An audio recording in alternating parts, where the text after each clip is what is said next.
복이 있는 사람과 복이 없는 사람이 분명히 있습니다. 복을 많이 받은 사람과 복을 받지 못한 사람이 우리 주변에 있는 것을 살펴보아서 잘 알고 있습니다. 어떤 사람은 한평생 고생하지 않고 남의 덕에 잘 사는 사람이 있는가 하면은, 다른 사람은 한평생 뼈 빠지게 고생만 하다가 가는 사람이 있는 것을 우리가 보고 있습니다. 예수님께서 말씀하시는 복은 운명적으로 차별지어진 복이 아닙니다. 누구든지 순종하여 믿고 받아 누리면 받을 수 있는 지극한 복을 말씀하시고 계십니다. 주님께서는 첫째로 마음이 가난한 자는 복이 있다고 말하셨습니다. 그 복은 천국을 소유하는 복인 것입니다. 천국은 죽어서 올라가는 것만 천국이 아니라 이 땅에 살아있을 동안에 마음속에 천국을 누리게 된다는 것입니다. 믿음, 소망, 사랑의 평강, 희락의 놀라운 은총이 마음속에 강물처럼 넘실거릴 수 있다는 것입니다. 심령이 가난한 것은 심령을 비운다는 것입니다. 꽉 들어차 있는 사람은 가난하지 않지 않아요. 심령을 비워버린 사람이 가난한 사람인 것입니다. 아담은 심령을 비우지 못하고 마귀의 탐욕과 욕심으로 채웠습니다. 아담의 마음에는 마귀의 꾀임을 받아서 욕심과 탐심이 꽉 들어차 있으므로 욕심과 탐심을 통해서 보고 듣고 냄새 맡고 맛보고 말하는 탐심과 욕심의 노예가 된 것입니다. 그는 그 결과 에덴의 낙원 속에 있으면서도 원망과 불평이 꽉 들어차고 선악과를 따먹고 하나님을 배반하고 천국을 잃어버리고 지옥의 노예가 되고 마른 것입니다. 그가 죽어서 지옥 가기 전에 이미 에덴 동산에서 쫓겨나고 그 마음속에 하늘나라가 떠난 그 심정에는 미움, 원한, 분노, 낙심, 좌절, 절망 등이 꽉 들어찬 생지옥이 이루어지고 마른 것입니다. 예수님은 욕심과 탕심을 비운 마음을 가졌습니다. 마귀가 아무리 탐욕을 발동시켜 유혹하려고 해도 예수님은 요지부동이었었습니다. 왜냐하면 예수님은 마음속에 욕심과 탐심이 없기 때문에 아무리 마귀가 노크를 해도 문이 열리지 않습니다. 산이 없는데 호함을 쳐봤자 산울림이 되돌아오지 않습니다. 예수님의 마음속에 욕심과 탐심을 비워버리기 때문에 욕심과 탐심으로 마귀가 아무리 호함을 쳐도 메아리 쳐오지 않습니다. 예수님은 육신의 탐욕을 완전히 비워버린 것입니다. 40주 40야 금식하고 배가 얼마나 고팠습니까? 그때 마귀가 와서 내가 하나님의 아들이거든, 아들의 권능과 지위를 사용해서 돌을 떡으로 만들어 먹으라는 것입니다. 그 말은 무슨 말이냐면 하나님의 능력으로 수단과 방법을 가리지 말고 구복부터 먼저 채우라는 것입니다. 탐욕의 속삭거리는 음성인 것입니다.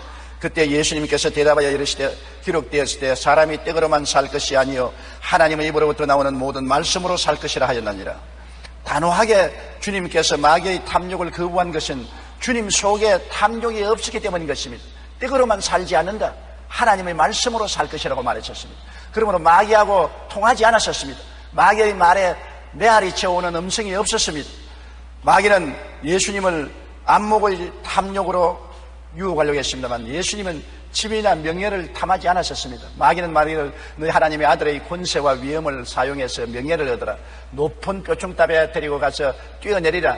수많은 사람들이 바라보고 발에 돌이 부딪히지 않게 날씬하게 내려앉는 것을 보면 박수를 치고 너희의 명예와 영광을 돌릴 것이라고 꾀었습니다. 만일 내가 하나님의 아들이여든 뛰어내리라 기록하였을 때 그가 너를 위하여 그의 사자들을 명하시리니 그들이 손으로 너를 붙들어 발이 돌에 부딪히지 않게 하시리라고 성경까지 인용하면서 탐욕으로 주를 이끌었으나 주님 마음속에는 지위나 명예나 유명해지기를 원하는 탐욕이 없었습니다. 그러므로 거기에 메아리 치지 않았었습니다. 예수께서 이르시되 또 기록하였을 때 주 너희 하나님을 시험하지 말라 하였느니라 하시니 마귀가 명예욕으로 예수님을 넘어뜨릴 수가 없었습니다.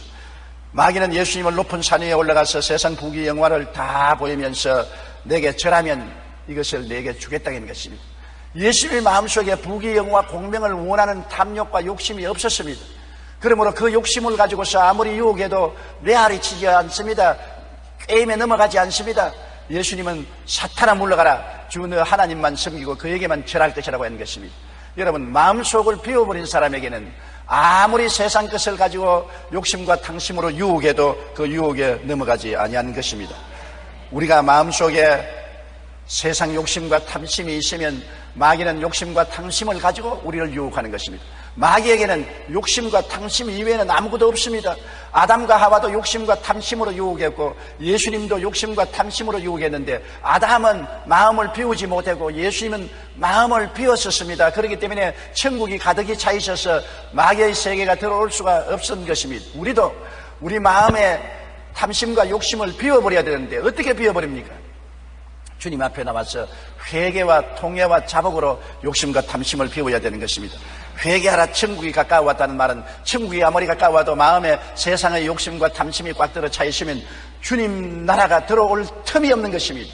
욕심과 탐심을 주님 앞에 회개하고 자복하고 성령의 도우심을 받아 비워버리면 그 속에 하나님이 들어오시고 예수님이 들어오시고 성령이 들어오시고 천국이 들어와서 마음을 점령할 수가 있는 것입니다. 욕심과 탐심이 있으면 그와 함께 염려, 근심, 불화, 초존, 절망이 마음속에 소용돌이 치는 것입니다. 욕심과 탐심을 비워버리고 천국이 들어오면 의와 평강과 희락, 믿음, 소망, 사랑이 충실하게 넘치게 되는 것입니다. 천냥지 차이 변화가 다가오게 되는 것입니다.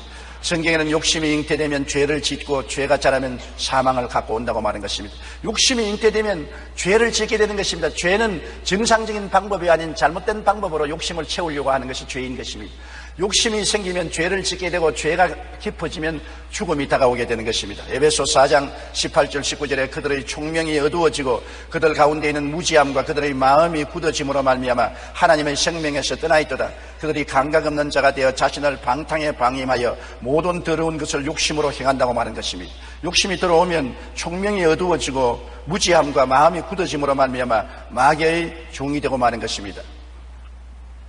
욕심과 탐심을 비우고 하늘나라와 하늘의를 구하면 천국이 우리 마음속에 가득하게 임하게 되는 것입니다.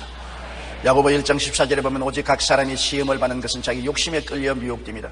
욕심과 탐심이 있을 때 그게 끌려서 시험에 빠지고 미혹되지만은 욕심과 탐심을 회개와 자복으로서 비워버리고 하늘나라의 의와 영광을 구하면은 마음속에 성령으로 천국이 임하여 그렇게 마음속에 행복해질 수가 없는 것입니다. 여러분, 마음에 염려, 근심, 불안, 초조, 절망, 미움, 원한, 좌절이 꽉 들어 찼으면 생지옥인 것입니다. 마음의 고통과 괴로움이 지옥같이 끓어오른 것입니다. 그러나 이것을 다 토해버리고 이것을 다 비워버리고 마음속에 의와 평강과 희락과 믿음, 소망, 사랑이 넘쳐나면 마음이 천국이 되는 것입니다. 천국이 여기 있다 저기 있다 못하리니 천국은 너희 안에 있느냐고. 죽어서 천당 가는 것이 아니라 살아있는 우리 마음속에 욕심과 탐심을 비워버리고 그리스도와 아버지 하나님을 모시면 천국이 들어와서 이 땅에서 마음의 천국을 누리게 되는 것입니다. 마음의 기쁨과 평안과 소망과 의와 영광이 넘치게 되면 얼마나 행복하게 되는지 모르는 것입니다. 행복은 우리 마음의 상태에 있지 환경에 있지 않습니다. 부귀영화 공명을 환경에 다 갖다 놓아도 마음이 지옥이 되어 있으면 결코 행복하지 않습니다. 아무리 어려운 처지에서도 마음이 천국이 있으면 행복하게 되는 것입니다. 여러분, 우리가 이 세상에 살면서 하나님의 택함을 받은 사람은 마음을 비우게 하기 위해서 시험과 환난을 당하게 하는 것입니다. 삶을 풍랑이 일어나면 욕심과 탐심의 짐을 부리게 되는 것입니다. 성경에 보면 지중해를 건너던 배들이 큰 풍랑을 만나면 배의 짐을 먼저 다 풀어서 바다에 던져버렸다는 것입니다. 풍랑을 만나면 짐을 불어야 배가 파손되지 않습니다. 우리도 인생을 살면서 삶의 풍랑을 만나면 짐을 부르게 되는 것입니다. 욕심과 탐심을 회개하고 자복하게 되고 주님 앞에 부르짖게 되면 주님의 나라가 우리 속에 임하게 되는 것입니다. 시편 119편 67절에 고난당의 전에는 내가 그릇 행하였더니 이제는 주의 말씀을 지키나이라고 말한 것입니다. 에베소 4장 22절로 24절에 너희는 유혹의 욕심을 따라 썩어져가는 구습을 따르는 옛사람을 벗어버리고 오직 너희 심령이 새롭게 되어 하나님을 따라 의와 진리의 거룩함으로 지음을 받은 새 사람을 입어라.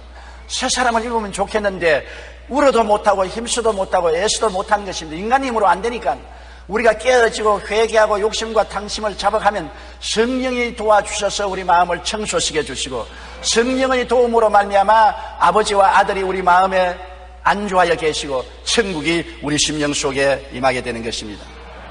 마음이 가난한 자는 천국을 소유하는 복이 되는 것입니다. 마음의 탐욕과 욕심이 꽉 들어 찬 자는 지옥을 마음속에 가지고 생지옥의 고통을 당하게 되는 것입니다.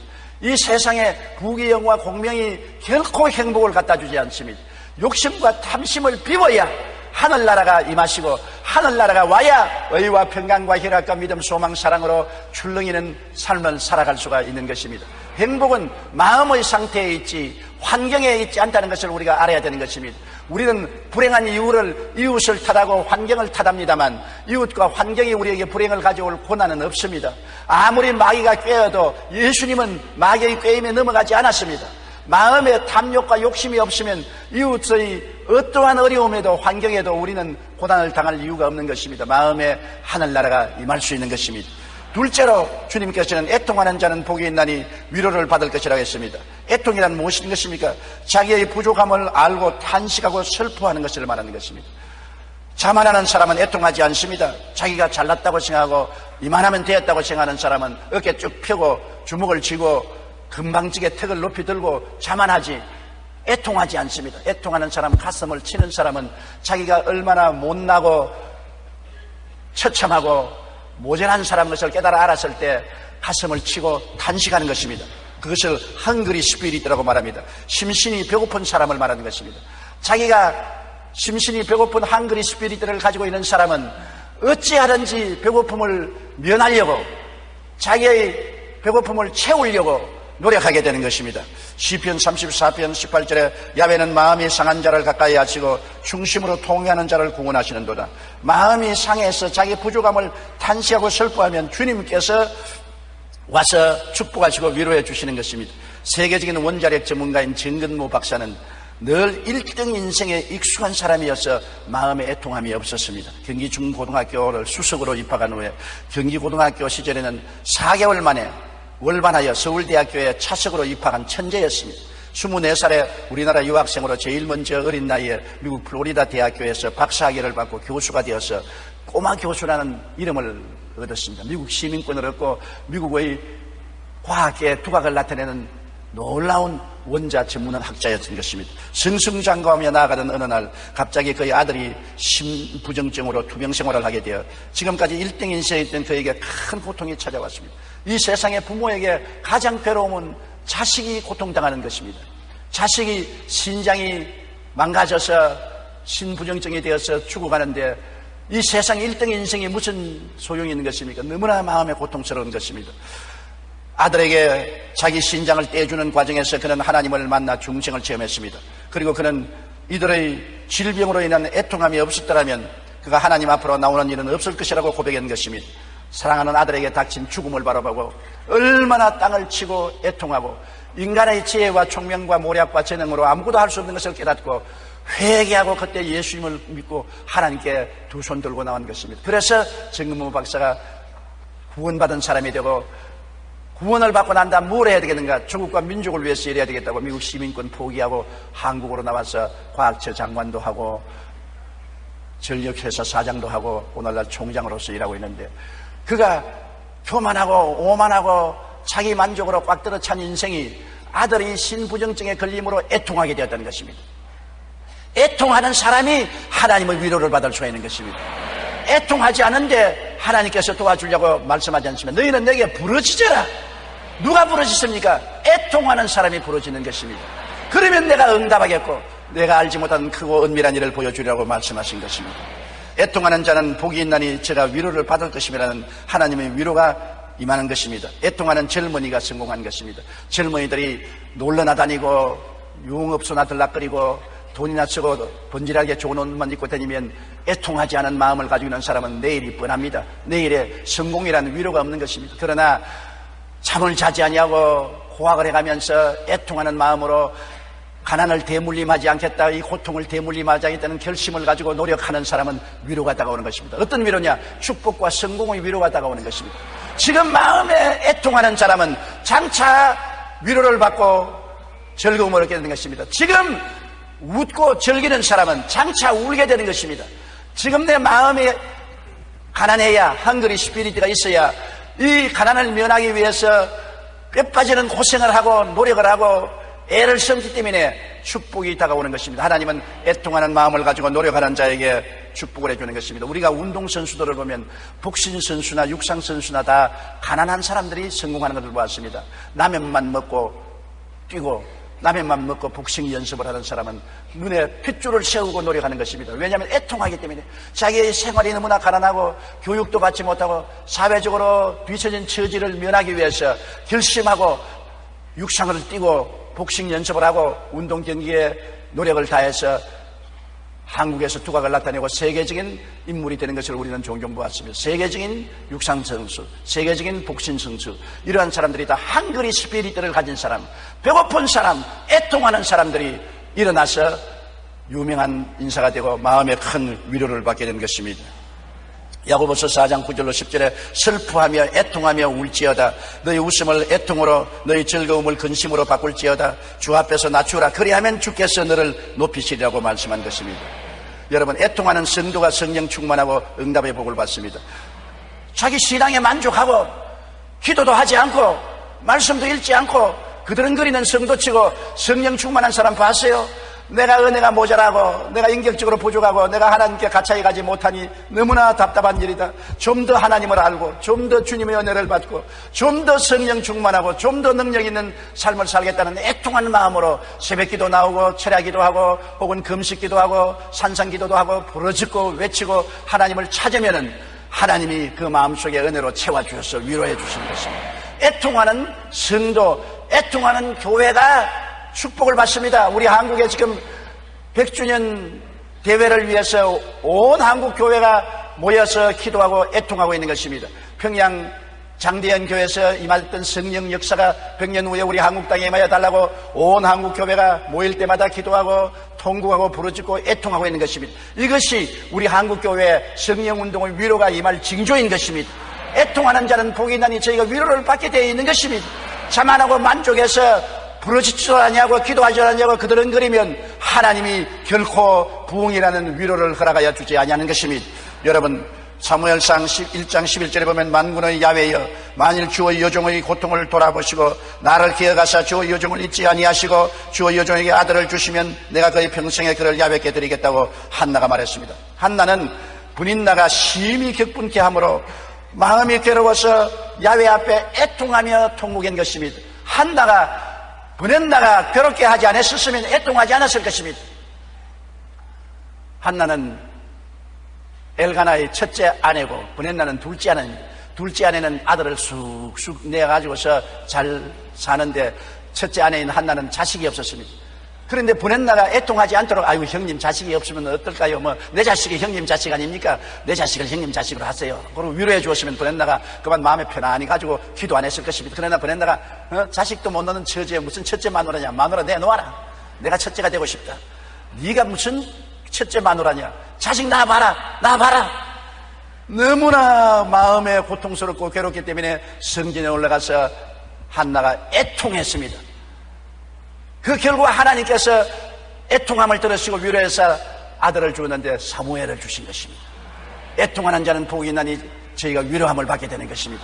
우리가 삶을 살아갈 때 여러 가지 애통할 수 있는 일들이 생기는 것입니다. 혹은 남편 때문에, 아내 때문에, 자식 때문에, 사업 때문에, 생활 때문에 고통이 다가와서 애통할 때 괴롭지만은 그 애통을 통해서 하나님의 은총과 위로를 받게 되는 것입니다. 우리가 돌이켜볼 때 우리가 가장 은혜를 받고 축복을 받은 때가 언제냐? 애통할 때였던 것입니다.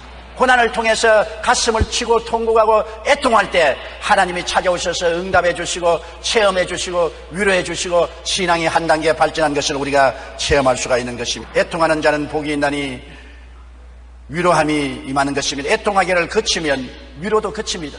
애통하기를 거치면 큰 낭패가 납니다. 우리가 88 올림픽이 있기 전에는 6.25 이후 얼마나 한국 사람들이 애통했습니까? 우리도 잘 살아보자고 도시나 농촌 할 것 없이 얼마나 허리춤을 메고 고통을 당하면서 일하고 또 이랬었습니다. 애통하는 마음이 우리 한국 국민에게 꽉 들어차서 우리도 한번 잘 살아보자. 우리도 일본이나 미국처럼 한번 잘 살아보자. 그런데 88 올림픽을 하고 난 다음 온 세계 사람들이 한국에 와서 코리아 넘버원, 와, 코리아 크게 발전했다, 대단하다, 그런 칭찬을 받는 바람에 그만 어깨가 으쓱해져서 애통하는 마음이 없어버리고 마는 것입니다. 우리도 꽤 잘 사는가 보다. 그때부터 엄청나게 사치풍조가 한국에 바람이 불고 노사 분쟁이 일어나고 여러 사회 구석구석마다 잘못된 일들이 일어나기 시작한 것입니다. 결국 애통하는 마음이 없으니까 그 결과 무엇이 왔느냐? IMF가 오고 말한 것입니다. 애통하는 마음이 없기 때문에 IMF가 온 것입니다. IMF를 당해서 우리가 모두 다 또다시 정신을 차리고 가슴을 치고 애통하고 허리춤을 주르고 고통을 하니까 IMF를 능가해서 오늘날 이 시점까지 이르게 된 것입니다. 우리가 애통함을 잃어버리면 그때로부터 시작해서 내리막길을 걸어갑니다. 그러나 애통할 때는 하나님이 찾아오셔서 위로하고 은총을 베풀어 주시는 것입니다. 잠언서 16장 18절에 교만은 패망의 선봉이요 교만한 마음은 넘어짐의 앞잡이라 했습니다. 애통하지 않은 교만한 마음과 교만한 마음은 반드시 패망과 넘어짐을 가져오게 되는 것입니다. 요엘서 2장 12절로 13절에 야훼의 말씀에 너희는 이제라도 금식하고 울며 애통하고 마음을 다하여 내게로 돌아오라 하셨나니 너희는 옷을 찢지 말고 마음을 찢고 너희 하나님 야훼께로 돌아오라. 그러면 하나님이 위로해 주시고 북구시게 주시고 복을 주시겠다고 말씀한 것입니다. 애통하는 마음은 하나님의 큰 축복인 것입니다. 영육간에 애통하는 개인이나 민족은 미래의 위로가 다가오는 것입니다. 여러분 누구든지 하나님 앞에 가슴치고 통회하고 잡아가며 애통하는 사람을 보고달랑 미래의 위로가 있을 것을 예언할 수가 있는 것입니다. 영적으로도 애통해야 되고 육적으로도 애통해야 신령한 은혜도 물질적인 은혜도 축복도 다가올 수 있는 것입니다. 하나님은 은혜로우시며 자비로우시며 노하기를 더디하시며 인애가 크시사 뜻을 돌이켜 재앙을 내리지 아니하신다고 성경은 말씀하고 있는 것입니다. 애통하는 자에게는 이와 같은 복이 있는 것입니다. 셋째로 성경에는 온유한 자가 복이 있나니 땅을 기업으로 얻는다고 말한 것입니다. 인간의 상식으로 생각하면 사납고 힘세고 무자비한 자가 폭력으로 땅을 차지할 것 같이 생각되는 것입니다. 사람이 착하고 마음이 부드럽고 따뜻하고 양보하는 사람이 땅을 잃어버릴 것입니다. 여러분 아브라함과 롯을 보십시오. 롯은 아브라함의 조카입니다. 아브라함은 자기의 친아버지와 다름이 없습니다. 가나안 땅에 와서 아브라함의 목자들과 롯의 목자가 풀이나 우물 때문에 다투고 싸울 때 이것이 아브라함과 조카 롯 가운의 마음을 상하게 하는 것입니다. 그러면 조카가 온유한 마음을 가졌으면 아이고 삼촌 내가 잘못했습니다. 삼촌께서 좋은 땅을 좋은 우물이 있는 곳을 차지하십시오. 나는 삼촌을 보내시고 난 다음 내가 그 다음 땅을 차지하겠습니다. 이래야 될 거 아닙니까? 그런데 조카 롯은 아주 오만하고 방자하게 아브라함에게 대들었습니다. 그래서 아브라함이 조카야 내가 동일하면 난 서로하고 네가 남이라면 내가 북을 할 테니 내가 먼저 선택하라. 물론이죠. 젊은 내가 먼저 선택해야죠. 그래서 요단 땅을 바라보고 물도 넉넉하고 목초도 많으니까 그곳으로 가버렸습니다. 아브라함은 양보하고 메마른 가나안 땅에 남았습니다만 아브라함은 하나님과 더불어 남은 것입니다. 롯은 좋은 땅을 차지하러 갔으나 하나님 없이 갔고 아브라함은 비록 메마른 땅에 남았으나 하나님과 함께 남으니까 하나님께서 온유한 아브라함에게 복을 주어서 온 가나안 땅을 다 점령하게 하고 하나님 없이 소돔과 고모라로 내려간 롯은 패가 망신하고 마는 것입니다. 여러분 온유한 자가 실패하고 낭패하고 버림받는 것 같지만은 온유한 자는 하나님이 같이 계시기 때문에 결국 땅을 차지하게 되는 것입니다. 싸나운 자는 현재의 이익을 손에 얻는 것 같지만은 하나님과 같이 하지 않습니다. 양보하고 빼앗긴 온유한 자가 잃어버린 것 같지만은 여러분 그는 하나님이 같이 하시기 때문에 종국에는 하나님이 축복으로 돌이켜 주시는 것입니다. 하나님이 문을 열면 닫을 자가 없고 높이면 낮출 자가 없는 것입니다. 하나님을 소유하는 자가 이기는 자인 것입니다. 아무리 인간의 수단과 방법과 노력과 폭력으로 유익한 것을 다 취한다고 할지라도 그것은 얼마 가지 않습니다. 그러나 하나님을 취한 사람은 하나님이 없는 것을 있게 하시고 죽은 자를 살리시고 악을 선으로 변하는 기적의 하나님이기 때문에 결국에는 축복을 받게 되는 것입니다. 시편 37편 1절로 2절에 악을 행하는 자를 때문에 불평하지 말며 불의를 행하는 자들을 시기하지 말지어다. 그들은 풀과 같이 속히 배임을 당할 것이며 푸른 채소같이 수산할 것이라고 말한 것입니다. 동물의 세계에 우리가 비유를 보면 싸나운 짐승들이 잘 살 것 같으나 실상 보면 싸나운 짐승들은 수도 적고 험한 곳에 삽니다. 사자나 범이나 이리들을 보십시오. 들판에 돌아다니지 않습니다. 호산 절벽을 타고 다니면서 고통스러운 생활을 하고 숫자도 많지 않습니다. 사자가 숫자가 많습니까? 범이나 이리가 숫자가 많습니까? 그렇지 않습니다. 싸나운 자가 좋은 곳을 차지할 것 같지만은 들판은 차지하지 못하고 높은 바위 틈 사이에 돌아다니며 숫자도 많지 않습니다. 그러나 온유한 동물은 수도 많고 평탄한 곳에 삽니다. 가장 온유한 동물이 양입니다. 양은 물고 찢을 이빨도 없고 바다를 뿔도 없고 잘 뛰어갈 다리도 없습니다. 아유 온유한 짐승이 양입니다. 그런데도 불구하고 이 세상의 동물 중에 제일 많은 수가 양입니다. 뉴질랜드에 가면 인구보다도 양의 수가 더 많은 것입니다. 그러므로 온유한 짐승이 죽임을 당할 것 같으나 평탄한 들판에 푸른 풀밭에 들어누워서 살고 수도 많은 것입니다. 시편 23편 1절로 2절에 야훼는 나의 목자시니 내게 부족함이 없으리로다. 그가 나를 푸른 풀밭에 누이시며 쉴만한 물가로 인도하시는도다. 온유한 동물은 목자가 같이 계신 것입니다. 싸나운 짐승은 목자가 없습니다. 목자를 따를 이유도 없고 목자가 싸나운 짐승을 끌고 다니지도 않습니다. 온유한 짐승은 목자가 끌고 다니기 때문에 푸른 초장 쉴만한 물가로 이끌어주는 것입니다. 우리가 마음이 부드럽고 따뜻하고 겸손한 사람은 하나님을 의지하고 하나님을 목자로 삼기 때문에 하나님이 푸른 초장으로 쉴만한 물가로 인도해 주시고 하나님이 보호해 주심으로 머리가 되고 꼬리가 되지 않고 위에 있고 아래 내려가지 않고 구워줄 자들 꾸지 않는 사람이 되는 것입니다. 역사의 교훈을 통해서 볼지라도 싸나운 나라와 국가는 언제나 망했습니다. 역사에 통해서 보면 아수리아나 바벨론이나 파사나 헬라나 로마는 그 당시에 거대하고 싸나운 나라였지만은 오늘 역사상 다 사라지고 흔적도 없는 나라가 되었습니다. 그러나 아수리아의 포로로 잡혀가고 바벨로니아 포로로 잡혀가고 파사와 헬라와 로마의 포로가 되었던 약소국 이스라엘은 지금도 독립국가가 되어서 세계 속에 우뚝 솟아 있는 것입니다.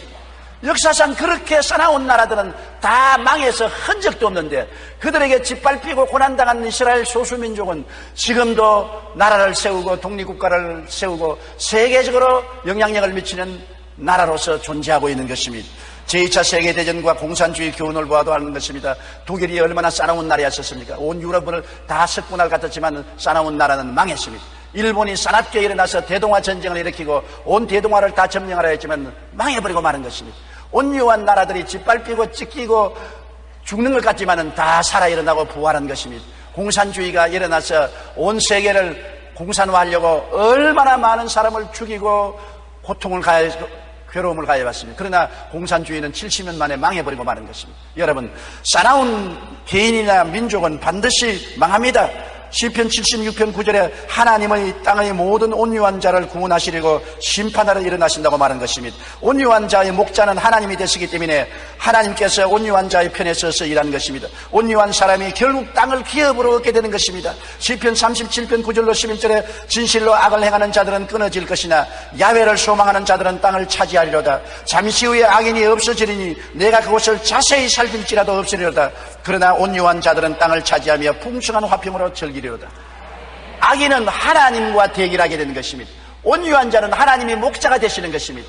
사람이 하나님과 대항해 싸워서 이길 수가 있는 것입니까? 하나님은 싸나운 자를 대항하시고 심판하시고 온유한 자를 돌보시고 인도하시고 보호하시는 것입니다. 그러므로 하나님은 온유한 사람을 이 땅을 차지하게 만들어주는 것입니다. 마태복음 11장 29절에 나는 마음이 온유하고 겸손하니 나의 멍에를 메고 내게 배우라. 그리하면 너희 마음이 쉼을 얻으리라고 주님이 말씀했습니다. 주님 자체가 온유하고 겸손합니다. 주님은 자기를 붙잡아 가는 사람에게 몸을 맡기고 때리는 사람에게 얼굴을 돌리고 수염이 뽑히고 십자가에 못 박이고 저항하지 않았었습니다.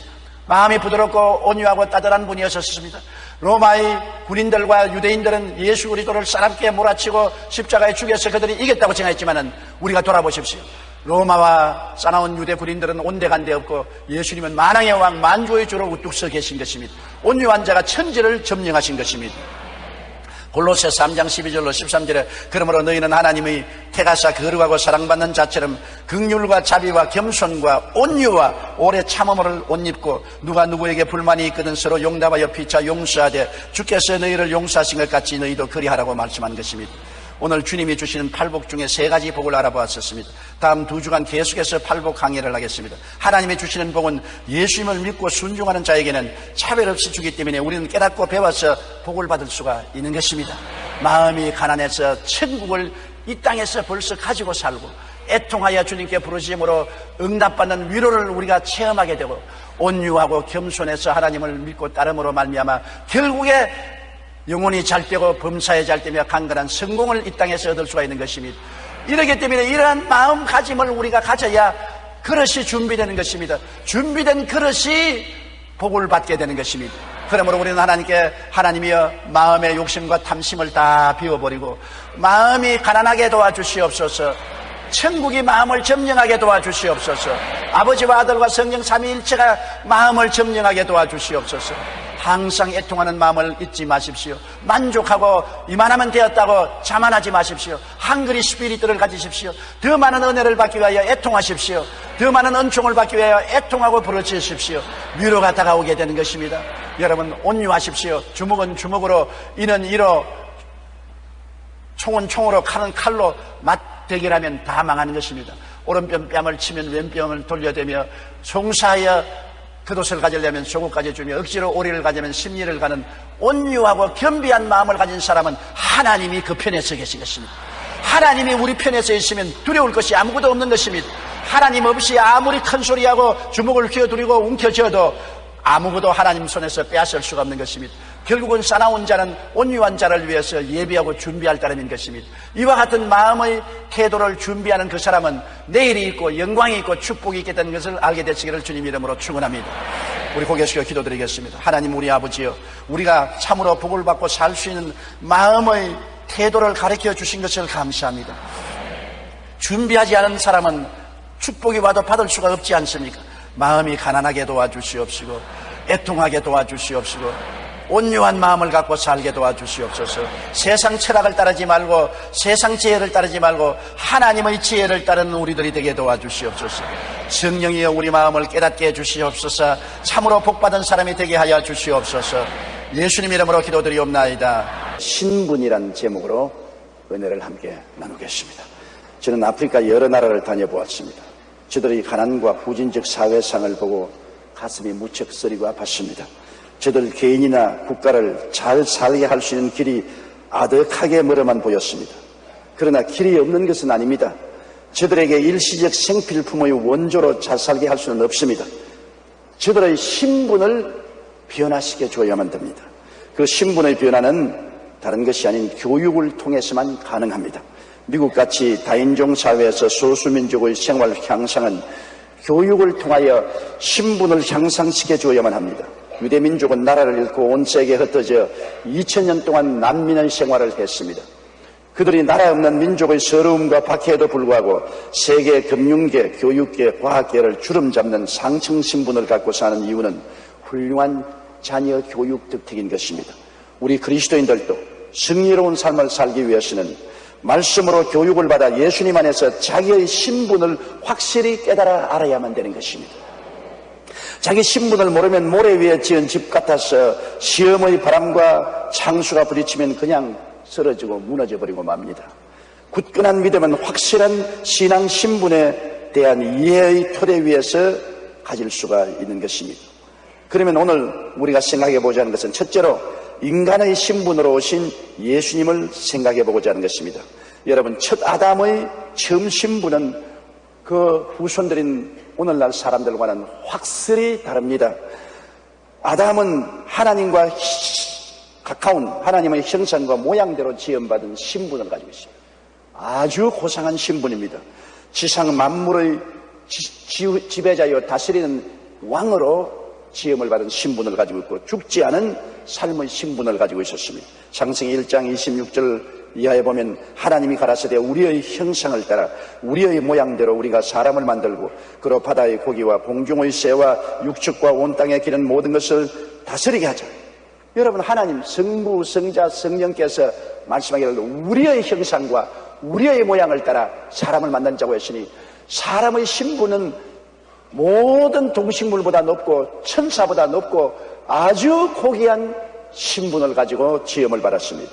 그리고 모든 만물을 다스리는 지배자로서의 신분을 갖고 죽지 않은 영생을 가진 사람입니다. 놀라운 신분을 가지고 있었습니다. 그러나 그가 하나님을 반역하고 타락한 이후로 두 번째 신분은 완전히 처참한 신분입니다. 영적인 사망을 당한 신분입니다. 이제는 죽은 자예요. 그리고 형벌받은 신분이요 종의 신분입니다. 땅의 저주 속에 살고 병들고 죽고 죄와 마귀의 종이 된 처참한 신분입니다. 그 고귀한 신분에서 완전히 타락해서 처참하게 버림받은 신분으로 전락해버리고 마른 것입니다.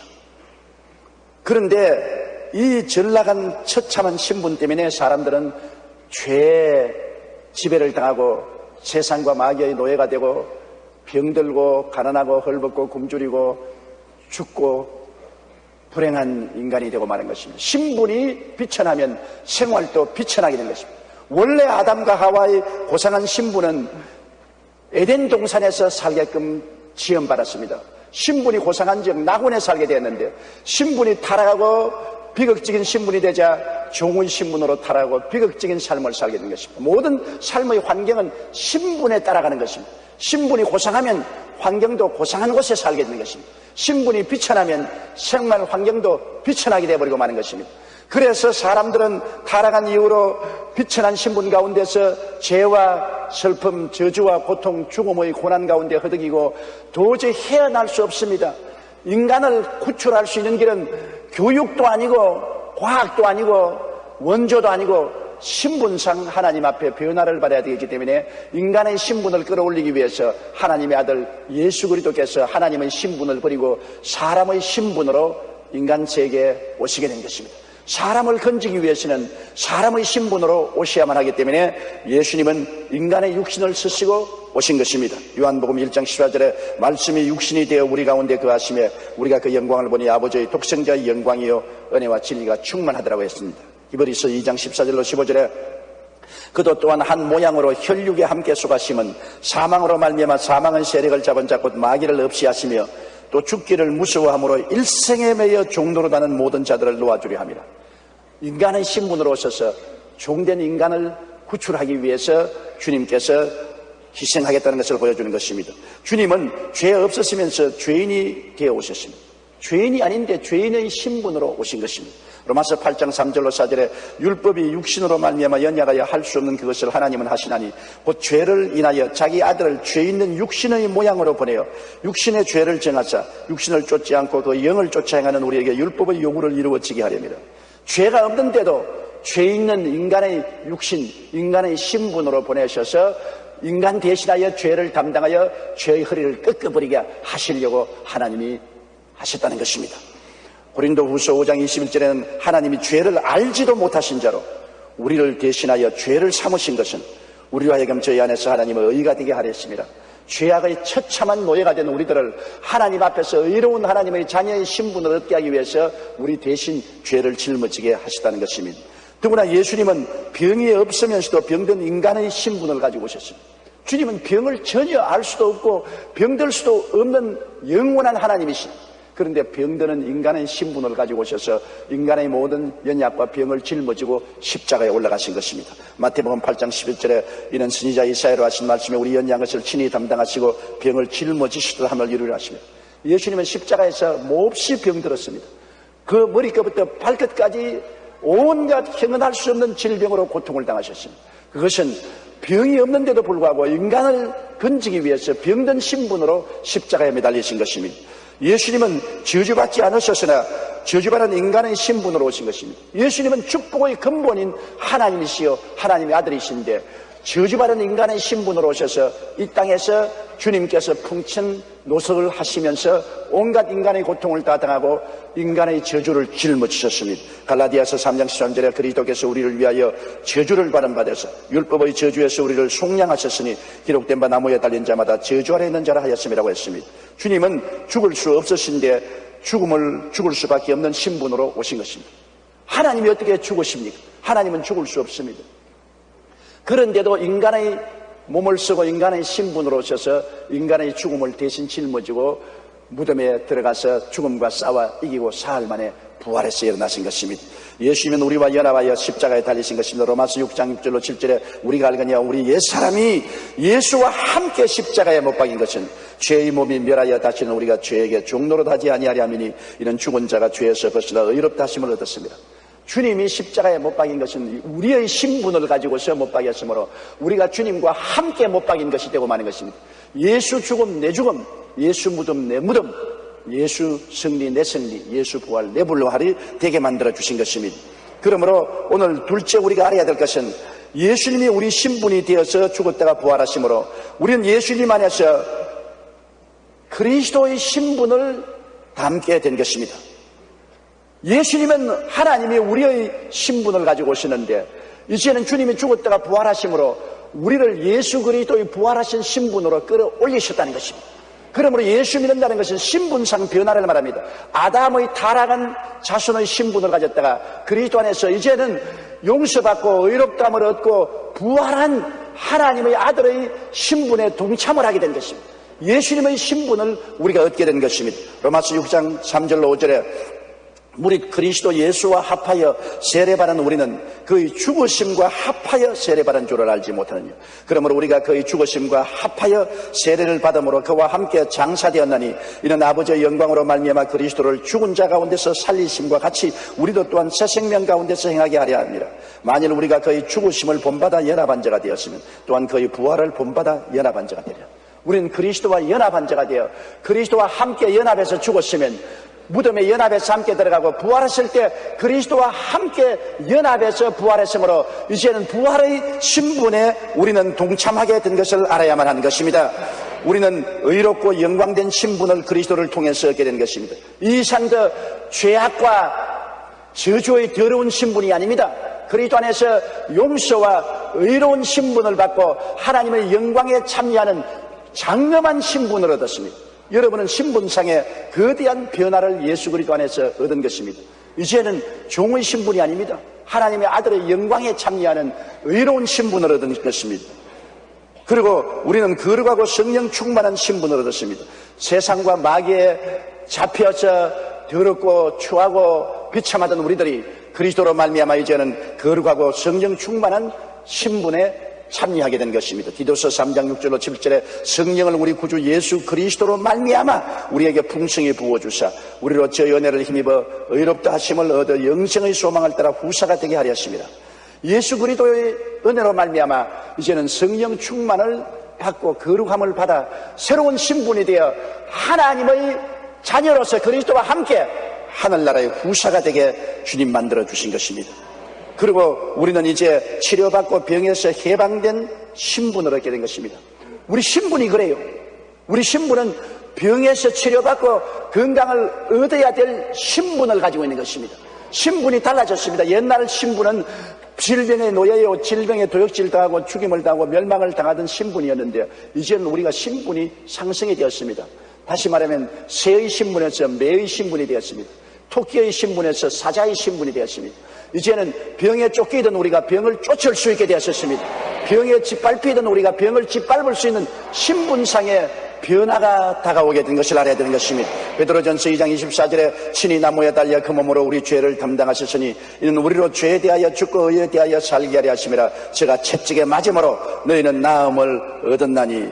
그러므로 나음을 얻은 신분의 변화를 얻게 된 것입니다. 우리는 이제 아브라함의 복과 형통의 복을 받은 신분이 되었습니다. 신분이 가난하고 병들고 저주받고 헐벗고 굶주리고 낭패와 실망을 당한 그런 신분에서 완전히 변화되어 이제는 아브라함의 복과 형통을 받은 신분이 되었습니다.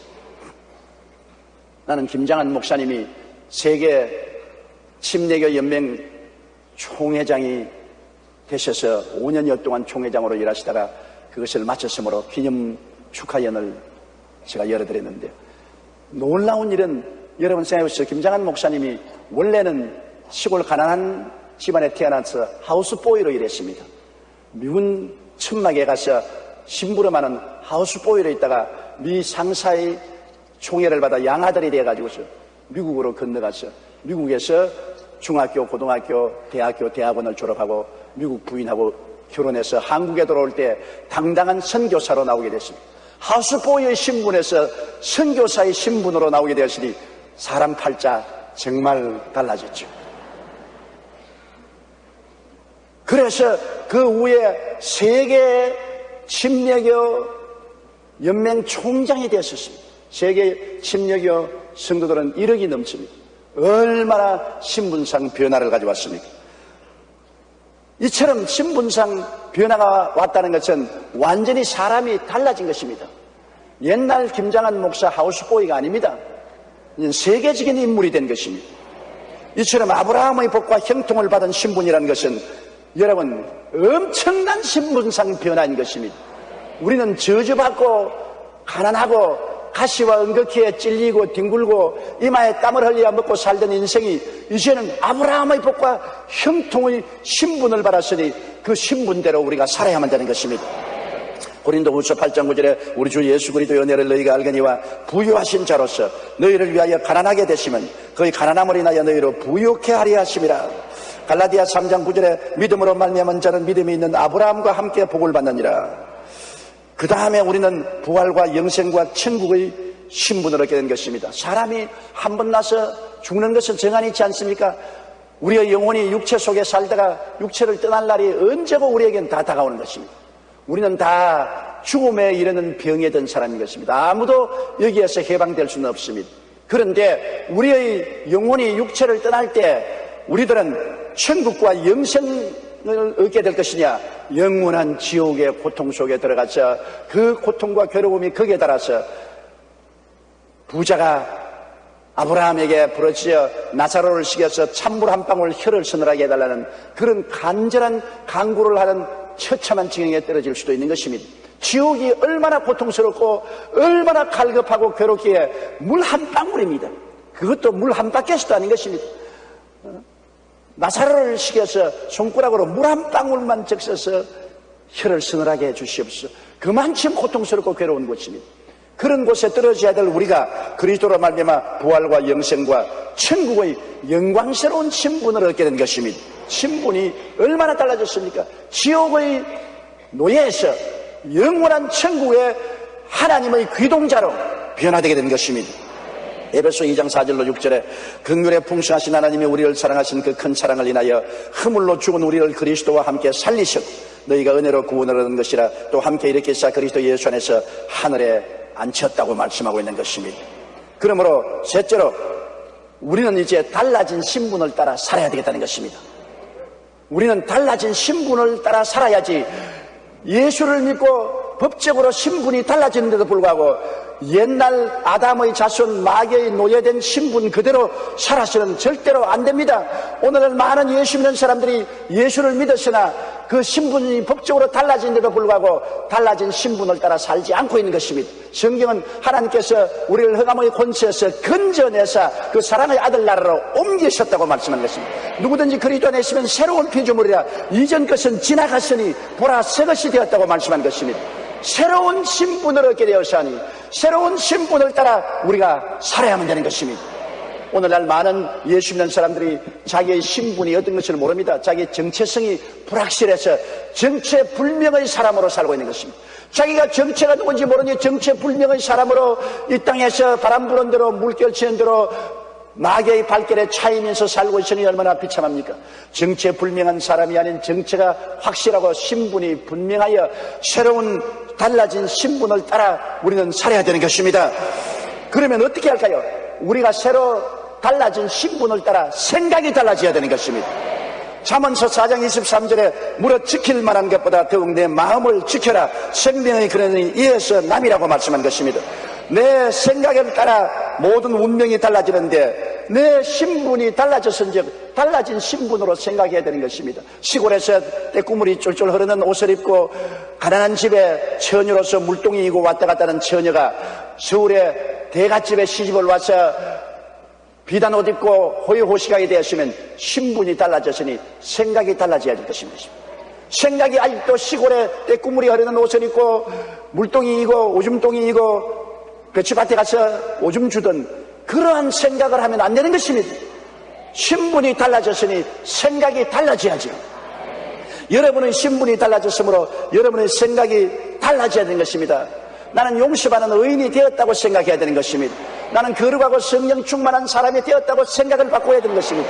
나는 치료받고 건강한 사람이 되었다고 생각해야 되는 것입니다. 나는 아브라함의 복을 받고 형통한 사람이 되었다고 생각을 해야 되는 것입니다. 나는 부활과 영생과 천국인이 되었다고 생각을 바꾸어 먹어야 되는 것입니다. 그 사람의 생각이 어때하면 그 사람도 그러하다고 말하고 있는 것입니다. 미국 침례교 목사였던 로버트 로우치는 남북 전쟁이 터지자 전사한 사람들의 장례식을 위해 전장으로 뛰어갔습니다. 그런데 시체 더미 속에서 수많은 부사행들이 안 죽고 신음하고 있는 것을 보았습니다. 로우 목사는 장례식보다 일단 죽어가는 사람부터 살려야 되겠다고 결심하고 기도하면서 혼신의 힘을 다해 부상자들을 구출하기 시작했습니다. 얼마나 이 일에 집중했든지 나중에는 그 자신도 탈진해서 시체 독일성에 신음하며 쓰러져서 일어날 기력을 다 잃고 이제는 죽기를 기다리게 되었습니다. 그때 갑자기 그 귀에 주님의 음성이 들려왔습니다. 로우리 목사야, 내가 살아있다. 나는 어두움을 이기고 살아났다. 지금 내가 부활의 능력으로 내 속에 살아있다. 그러자 로우리 목사의 생각이 번쩍하고 달라졌습니다. 살아계시고 부활하신 예수님이 나와 같이 계시니 내가 죽은 시체 더미 속에 함께 쓰러져 있어서는 안 될 것 아니냐. 부활의 생명으로 살아야 될 것이 아니냐. 그러자 생각이 달라지자 그는 그곳에서 불떡 일어났습니다.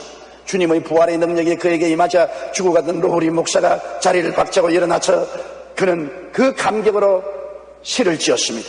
그것이 찬송가 150장 무덤에 머물러입니다. 무덤에 머물러 예수 내 구주, 새벽 기다렸네 예수 내 주, 원수를 다 이기고 무덤에서 살아나셨네. 어둠을 이기고 나와 성도 함께 길이 다스리겠네. 사셨네 예수 다시 사셨네. 부활절날 부르는 이 노래를 바로 로우리 목사가 시체더미 속에서 자기도 희진해서 죽어가고 있을 때 주님이 내가 살아있다. 부활한 내가 너희 속에 있으니 생각을 바꾸고 일어나라. 그래서 그가 일어나서 다시 새 힘을 얻고 환자들을 돌볼 수 있었고 그 다음 이 시를 지었던 것입니다. 얼마나 놀라운 시입니까? 바로 예수님이 오늘 또 여러분 속에서 나는 살아있다. 너희 안에 살아있다. 생각을 바꾸어 먹으라고 말씀하는 것입니다. 우리가 생각을 바꾸어 먹으면 외롭지 않습니다. 예수님은 시체 가운데 쓰러 누운 여러분에게도 오셔서 너는 살아있는 사람이다. 내가 너와 같이 한다고 말씀하시니 생각을 바꾸어 먹어야 되는 것입니다. 그리고 우리는 이제 꿈을 바꾸어야 되는 것입니다. 자화상을 바꾸어야 돼요. 자기는 낭패와 실망을 당하고 버림받고 처절한 사람이라는 자기의 부정적인 자화상을 싹 찢어 없애버려야 되는 것입니다. 십자가로 찍은 새로운 사진을 가슴 속에 품어야 되는 것입니다. 의인의 자화상을 가지십시오. 거룩한 자화상을 가지십시오. 건강한 자화상을 가지십시오. 복받은 자화상을 가지십시오. 천국 귀동자가 된 자화상을 가져야 되는 것입니다. 영혼이 잘됨같이 범사에 잘되며 강건하고 생명을 얻되 풍성히 얻는 새로운 자화상을 가져야만 되는 것입니다. 시편 103편 보세요. 내 영혼아 야훼를 송축하라.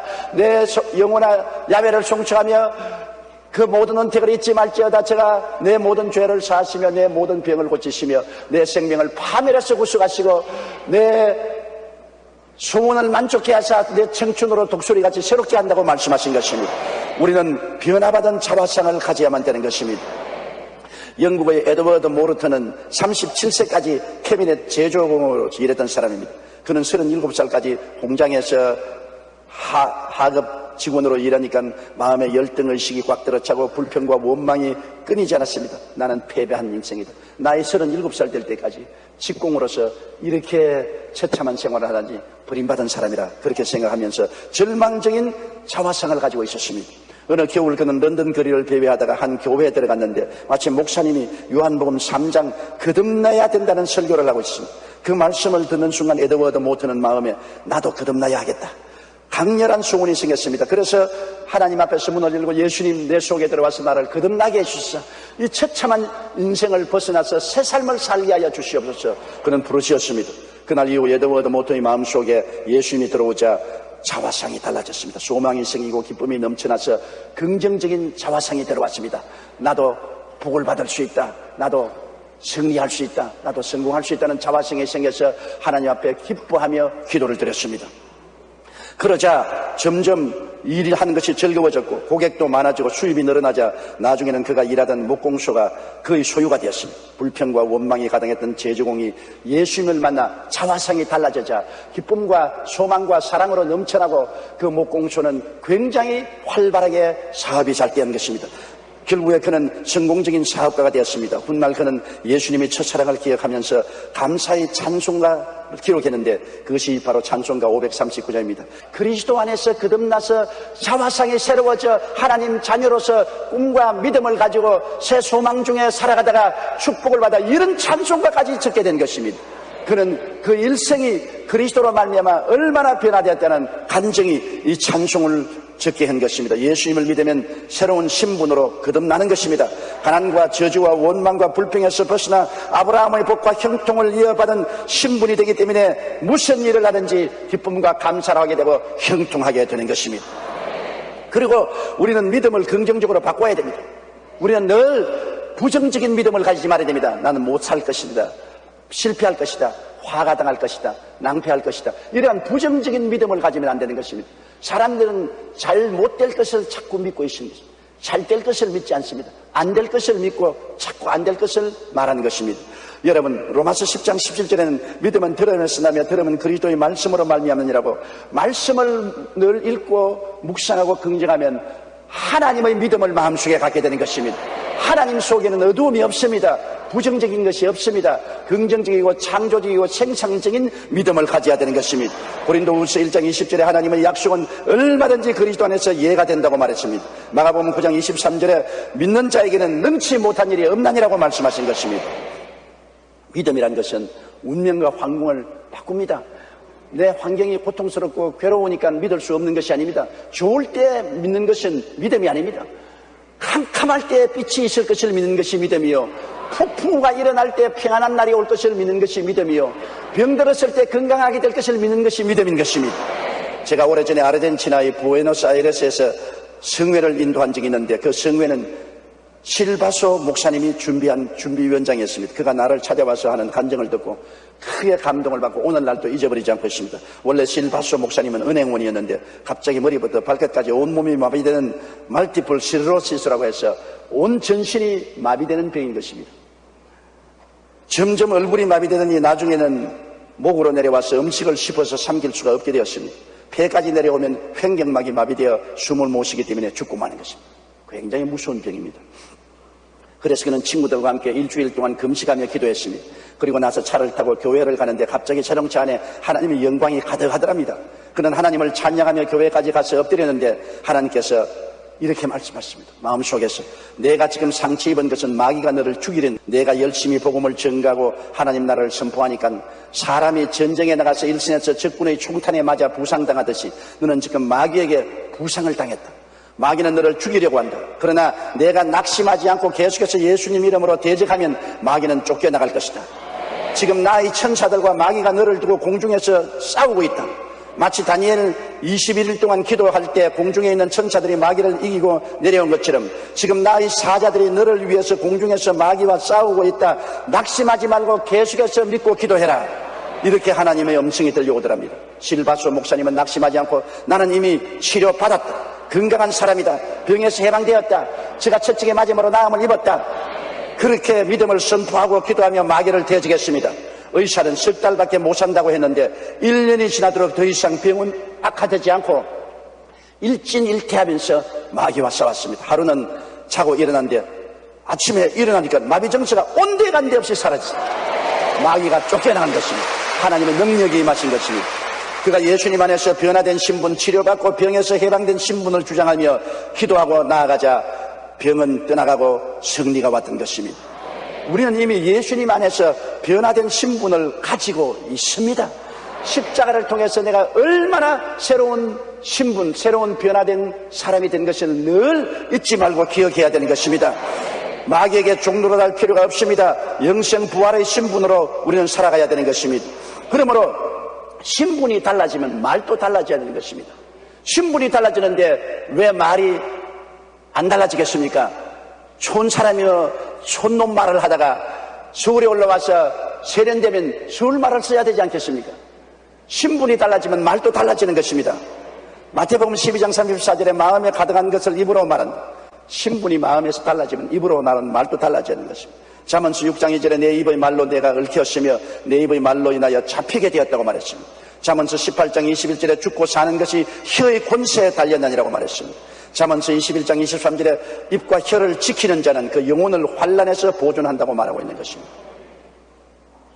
여러분, 믿고 말한다는 것이 얼마나 힘이 있는지요. 콘돌리사 라이스는 미국 백악관 안보 담당 보좌관으로 미국 잡지 포브스는 콘돌리사 라이스를 세계에서 가장 영향력 있는 여성으로 뽑았습니다. 또한 2002년에는 미국 시사주간지 뉴스위크에서는 그녀를 세계에서 가장 유명한 흑인 여성이라고 극찬하기도 했습니다. 콘돌리사 라이스는 백악관으로 들어간 흑인으로는 콜린 파우얼 이후 두 번째이고 여성 흑인으로는 최초 여자입니다. 지금은 미 국무장관이 되어 있지 않습니까? 그는 인종차별이 가장 심했던 곳으로 유명한 엘라바마 주에서 성장했습니다. 당시 그녀의 아버지는 목사로서 목회를 하고 있었기 때문에 콘돌리사 라이스는 역시 예수님 안에서 확실한 정체성과 신분을 가지고 있었습니다. 백인들이 무시하고 멸시하고 짓밟아도 그는 말했습니다. 나는 피부가 검어도 하나님의 자녀다. 백인들은 무시해도 하나님은 나를 무시하지 않는다. 백인은 나를 멀리해도 하나님은 나와 같이 계신다. 굉장한 긍정적인 신앙을 가지고 꾸김살 없이 그는 자랐습니다. 그녀는 10살 때 부모님과 복음 전파 교육을 목적으로 여행을 한 적이 있는데 최종 목적지가 미국의 수도인 워싱턴 DC였습니다. 백악관 근처에 왔는데 백인들은 백악관 안에 구경하러 다 들어가는데 흑인이라고 해서 백악관에 못 들어가고 철조망 밖에서 백악관을 멀리서 쳐다보았습니다. 그때 그가 그 목사인 아버지에게 말했습니다. 아빠, 제가 밖에서 백악관을 구경해야 하는 건 제 피부색 때문이지요. 두고 보세요. 내가 반드시 저 백악관 안에 들어갈 것입니다. 10살짜리 딸이 인종차별 때문에 백악관에 못 들어가고 밖에서 구경할 때 그는 마음속에 보세요. 내가 반드시 백악관 안에 들어갈 것이라고 입술로 시인했습니다. 그리고 25년 후 그녀는 자신의 말대로 백악관에 들어갔던 것입니다. 2001년에 국가안보보좌관으로, 2004년 현재는 미 국무장관으로 백악관에 대통령 다음으로 높은 자리에 들어간 것입니다. 현재 그는 백악관에 들어간 흑인 여성이라는 평가에 대하여 이렇게 말합니다. 어떠한 어려움이 있을지라도 단지 신앙으로 해결하고자 하는 마음뿐입니다. 저는 모든 사물을 긍정적으로 바라봅니다. 그가 흑인이라고 해서 부정적으로 생각하지 않았습니다.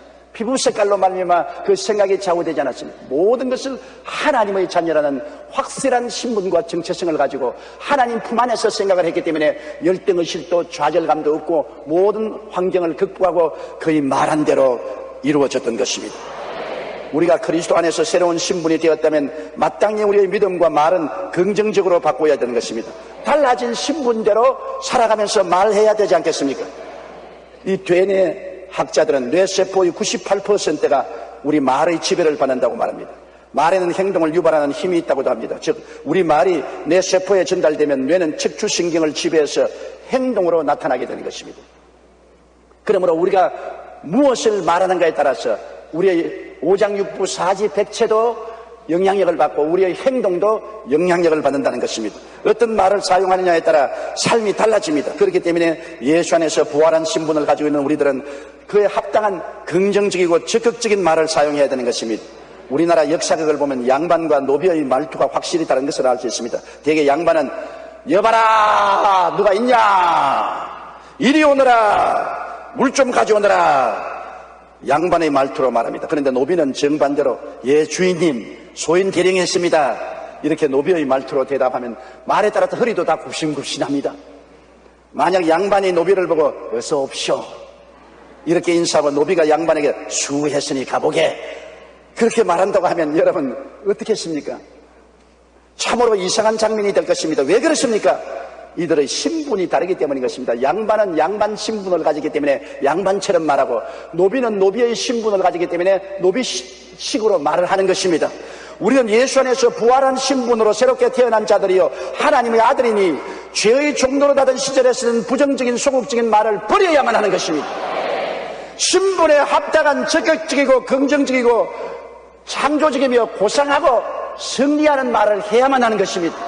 여러분은 종이 아닙니다. 여러분은 예수 그리스도 안에서 하나님의 양반인 것입니다. 이러므로 신분에 합당한 말을 해야 되는 것입니다. 2001년 9월 11일 미국 뉴욕의 테러 이후 불확실한 신분으로는 세계 여행도 숙박도 할 수 없습니다. 오늘날 미국이나 구라파에 가려면 신분 조사가 얼마나 철저한지 몰라요. 불확실한 신분 가지고는 정체불명의 사람으로는 미국 돌아가지 못하고 세계를 여행하지 못합니다. 이처럼 예수님을 믿어도 주님 안에서 새롭게 된 자기 신분을 확실히 모르고 불확실한 존재면 결코 승리적이고 성공적인 신앙생활을 할 수가 없습니다. 십자가를 바라보고 달라진 신분을 마음속에 확인하고 재차 확인하고 다시 확인하고 그 신분을 따라 생각하고 그 신분을 따라 자화상을 꿈꾸고 그 신분을 따라 믿고 그 신분을 따라 말하고 살게 되시기를 예수 이름으로 축원합니다. 다 같이 고개 숙여 기도드리겠습니다. 전능하시고 거룩하신 아버지 하나님, 우리는 다 아담의 후손으로서 종의 신분으로 태어나서 종으로 짓밟히고 찢기며 살아왔는데, 우리 주 예수 그리스도 우리 종의 신분으로 오셔서 우리를 십자가에서 칭찬해 주시고 부활하심으로 끌어올려 그리스도와 함께한 신분을 얻게 해주심을 감사합니다. 고상하고 거룩하고 성공적이고 승리한 신분을 주셨으므로 우리의 새로운 신분, 새로운 정체성을 확인하고 살아가게 도와주시옵시고, 다시는 종의 멍에를 매지 말게 도와주시옵소서. 예수님 이름으로 기도드리옵나이다. 내 인생을 누가 살아주나, 이 제목으로 은혜를 나누고자 합니다. 어느 양갓집 처녀가 직업도 없고 장래가 불투명한 남자와 결혼하려고 했습니다. 그러니 처녀의 집 부모는 야단이 났습니다. 부모 형제들이 강력히 말리는데도 이 처녀가 하는 말은 한결같았습니다. 부모님이 내 인생을 살아주시겠어요? 내 인생 내가 사는데 왜들 이래요? 내가 잘 살거나 못 살거나 내 인생은 내 인생이니 더 이상 시비하지 마세요. 이 에피소드를 들었을 때 마음에 충격으로 다가오는 질문이 있었습니다. 과연 내 인생을 누가 살아주는 거야? 첫째로, 내 인생 내가 산다는 주장은 어디에서 나온 것입니까? 이것은 마귀가 아담을 꿰을 때도 똑같은 말을 사용했습니다. 너는 하나님의 종으로 하나님을 섬기고 살 필요가 없다. 너 인생 너가 살아라. 이게 마귀가 아담을 향해서 한 말인 것입니다. 창세기 2장 16절로 17절에 보면 야훼 하나님이 그 사람에게 명하여 가라사대 동산 각종 나무의 실과는 내가 임의로 먹되 선악을 알게 하는 나무의 실과는 먹지 말라. 내가 먹는 날에는 정령 죽으리라 하시니라. 그런데 마귀는 와서 왜 네가 하나님 앞에서 이래라 저래라 명령을 듣느냐? 너도 하나님처럼 독립해서 살아라. 너가 하나님이 되라. 내 인생 내가 살지 왜 남에게 속박을 받고 사느냐? 그렇게 말한 것입니다. 창세기 3장 4절 5절에 뱀이 여자에게 이르되 너희가 결코 죽지 아니하리라. 너희가 그것을 먹는 날에는 너희 눈이 밝아 하나님과 같이 되어 선악을 알 줄을 하나님이 아심이라. 너 하나님처럼 되어서 좋다 나쁘다를 마음대로 결정하는 주인이 되지 왜 종으로 사느냐? 내 인생 내가 살아. 아담은 이 꾀에 넘어갔습니다. 그래서 자기 인생 자기가 살겠다고 하나님을 배반하고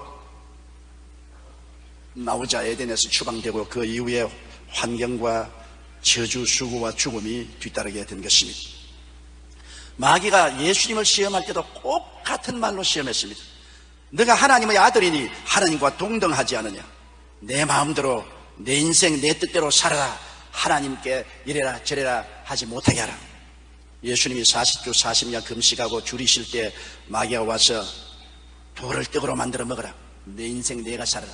뭐 하나님께 먹고 사는 것조차 물어볼 필요가 있느냐? 내 인생 내가 살아라.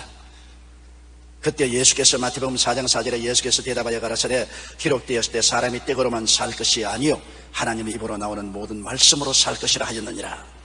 단호하게 거부했습니다. 먹고 입고 마시고 사는 것도 내 인생 내 마음대로 나는 살지 않겠다. 하나님 말씀을 따라 살겠다. 그러자 마귀가 예수님을 성전 꼭대기에 데리고 가서 뛰어내리라. 내 인생 내가 살아.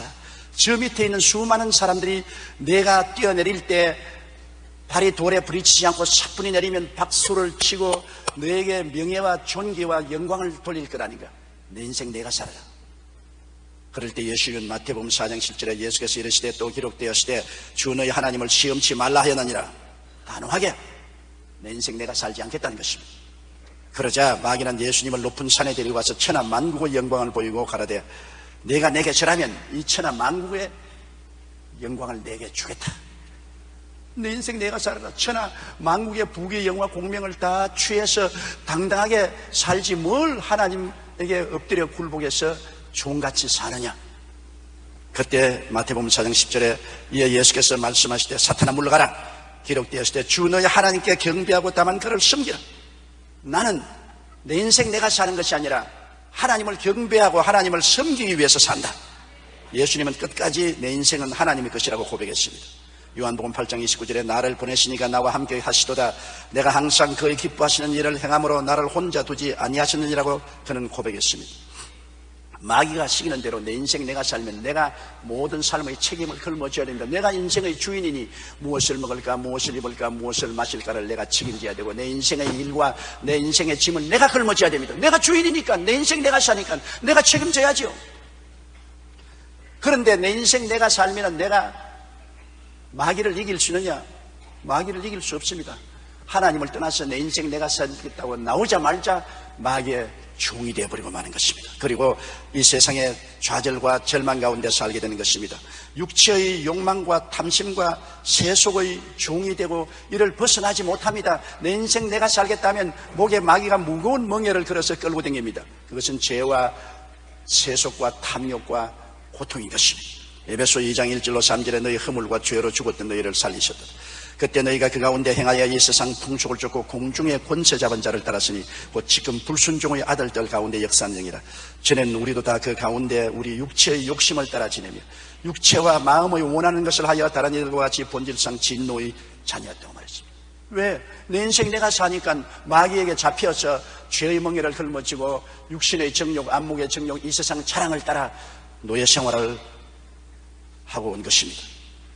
내 인생 내가 살면은 무거운 짐을 내가 걸머쥐고 책임져야 되기 때문에 마음에 좌절하고 낙심하고 절망합니다. 지혜 있고 총명 있고 능력 많다고 하더라도 인생을 살아가는데 자기 힘에 넘치는 수고와 고통이 늘 따라오는 것입니다. 그렇기 때문에 인생의 슬픔과 고통이 끝일 날이 없는 것은 자기 힘으로 걸머질 수 없는 짐과 일들이 생겨나기 때문인 것입니다. 종교개혁 당시 학문적으로 루터를 크게 도와주었던 멜랑톤은 15살에 대학을 졸업하고 17살에 튜빙겐 대학에서 라틴어와 헬라어를 가르칠 정도로 뛰어난 천재였습니다. 그러나 그는 어려움에 부딪히면 크게 좌절하고 낙심하는 단점을 가지고 있었습니다. 하루는 그가 또 낙심하여 해야 할 일도 추진하지 못하고 절망과 두려움에 빠져 있었습니다. 그때 루터가 찾아와서 그에게 다음과 같이 충고했습니다. 멜랑톤, 자네는 이 세상을 살아가면서 왜 자기가 스스로 왕노로 달려고 하느냐? 멜랑톤이 낙심하고 두려워했던 것은 자기 인생을 자기가 살고 자기가 왕노릇 하면서 살려고 한 것입니다. 그래서 수고하고 무거운 짐을 자기가 감당하려니까 감당할 힘이 없어요. 그렇게 총명하고 지혜 있는 사람도 인생 문제를 스스로 걸머지지 못하니까 좌절하죠. 그래서 루터가 너 인생 너가 살지 마라. 너가 주인이고 너가 왕이면 너 인생 네가 책임져야 되기 때문에 그렇게 낙심하고 고통을 당하지 않느냐, 그렇게 말한 것입니다. 인생의 주인은 하나님이십니다. 우리가 하나님을 인생의 주인으로 모시고 살면 주인이 우리의 짐을 지시고 우리의 일을 해주시기 때문에 쉽고 가볍게 인생을 살아갈 수가 있게 되는 것입니다.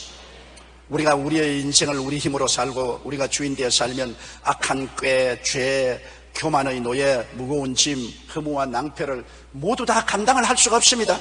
이사야 64장 6절에 대제 우리는 다 부정한 자 같다. 우리의 의인은 다 더러운 옷 같으며 우리는 다 쇠폐함이 잎사귀 같으므로 우리의 죄악이 바람같이 우리를 몰아가나이다.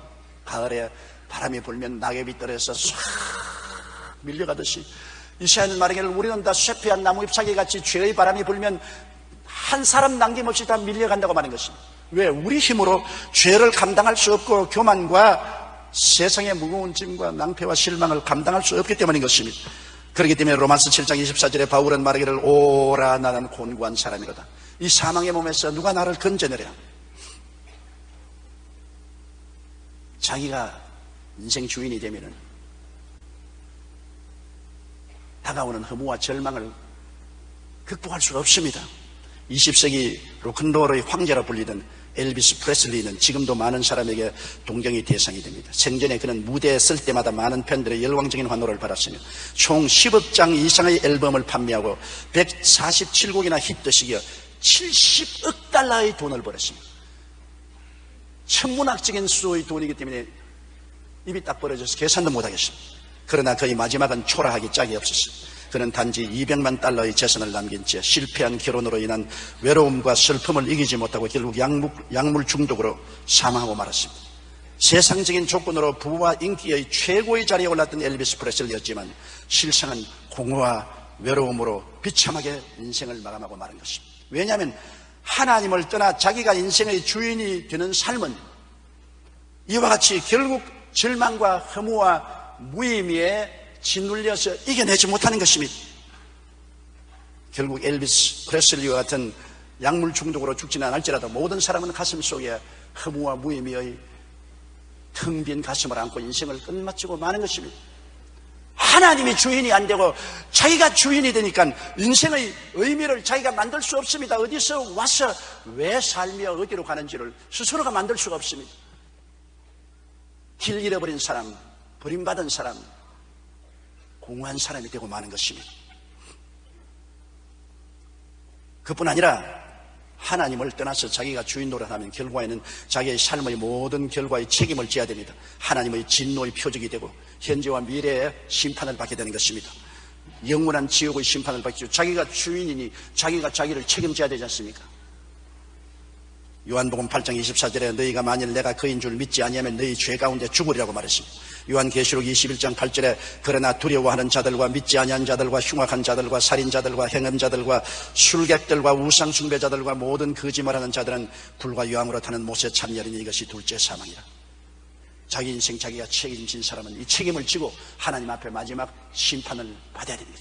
마지막 지옥 심판뿐 아닙니다. 이 땅에 사는 동안에도 벌써 자기 인생 자기가 책임진 사람은 그만한 대가를 지불해야 됩니다. 북한의 정치와 경제 정책의 가장 기본되는 것은 바로 주체사상입니다. 이 주체사상은 다시 말하면 인간이 모든 것의 주인이며 인간이 중심이 되어 모든 것을 결정한다. 인본주의입니다.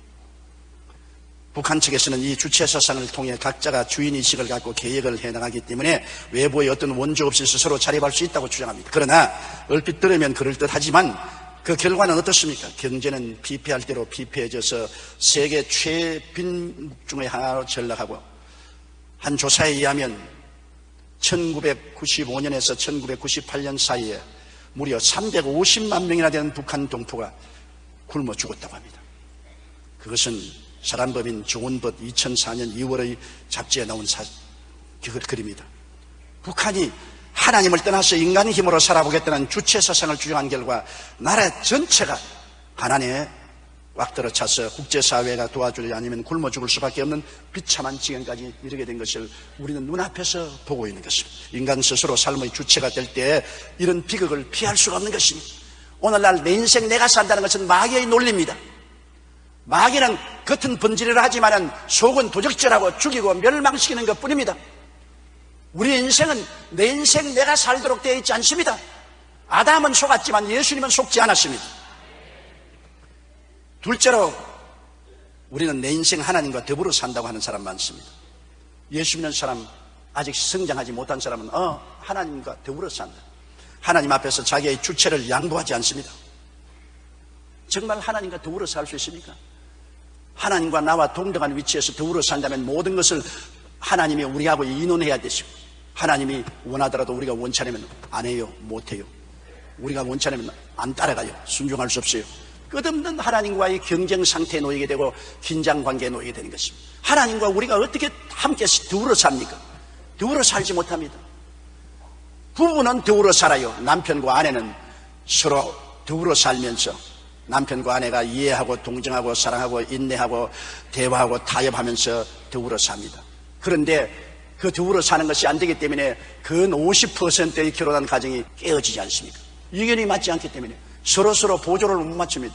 하나님과 더불어 산다면 하나님이 우리에게 보조를 맞춰야 되는데, 하늘과 땅과 세계와 그 가운데 모든 것을 지으신 하나님이 인생들에게 보조를 맞추어서 살라고 하면 여러분, 하나님이 그렇게 하실 수 있겠습니까? 사울왕의 전형적인 인물입니다.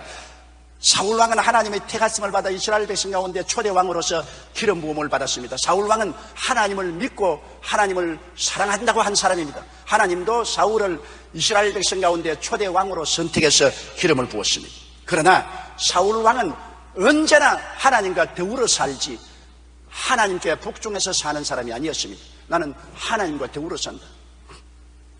그래서 하나님과 항상 보조를 맞추는데 하나님 보고 자기에게 보조를 맞추는 것입니다. 사울은 하나님 안 믿는 사람 아니었습니다. 믿는 사람이었었어요. 성령의 기름 부음도 받은 사람입니다. 그러나 하나님 보고 자기 삶에 언제나 보조를 맞추라고 요구하는 사람입니다. 그는 왕이 된 지 2년에 하나님 뜻도 묻지 않고 군사 3,000을 모아 블레셋을 치려고 전쟁에 나갔습니다. 그런데 블레셋 사람들은 격하여 병거 3만과 마병 6,000과 수많은 군사들을 동원하여 진을 치고니 혼비백산했습니다. 군사 수만 명과 병거 3만과 마병 6천 명을 3천 명 군사로서 어떻게 대결합니까? 그래서 하나님의 도움이 필요합니다. 그는 사무엘에게 부탁했습니다. 사무엘은 하나님의 제사장으로서 하나님께 태워드리는 제사를 드릴 수 있습니다. 하나님께 제사를 드리고 하나님의 도움을 구하려고 합니다. 사무엘을 기다립니다. 왜냐하면 제사는 꼭 제사장이 드려야 됩니다. 왕이 제사를 드릴 수 없습니다. 그런데 사무엘을 기다리기가 피곤하니까 에라, 아직껏 사무엘 기다릴 필요가 없다. 하나님이 제사장이 제사 드리라고 했지만은 그거는 하나님 생각이고 내 생각대로 내가 하자. 그래서 그는 사무엘이 오지도 않았는데 양을 잡아서 태워드리는 제사를 드렸습니다. 그래서 하나님이여, 내가 태워드리는 제사를 드렸으니 우리 군대를 도와주옵소서. 제사는 사무엘이 드려야 하는데 사울이 자기의 본분을 뛰어넘어 하나님께 번제를 드린 것은 편의주의적인 신앙입니다. 내게 필요할 때마다 하나님을 이용하겠다는 것입니다. 그때 늦게야 사무엘이 와보니 벌써 제사 끝났습니다. 태워드린 제사를 왕이 직접 드렸습니다. 그때 사무엘이 진노했습니다. 사무엘상 13장 13절로 14절에 사무엘이 사울에게 이르되 왕이 망령되이 행하였도다. 왕이 왕의 하나님 야훼께서 왕에게 명하신 명령을 지키지 아니하였도다.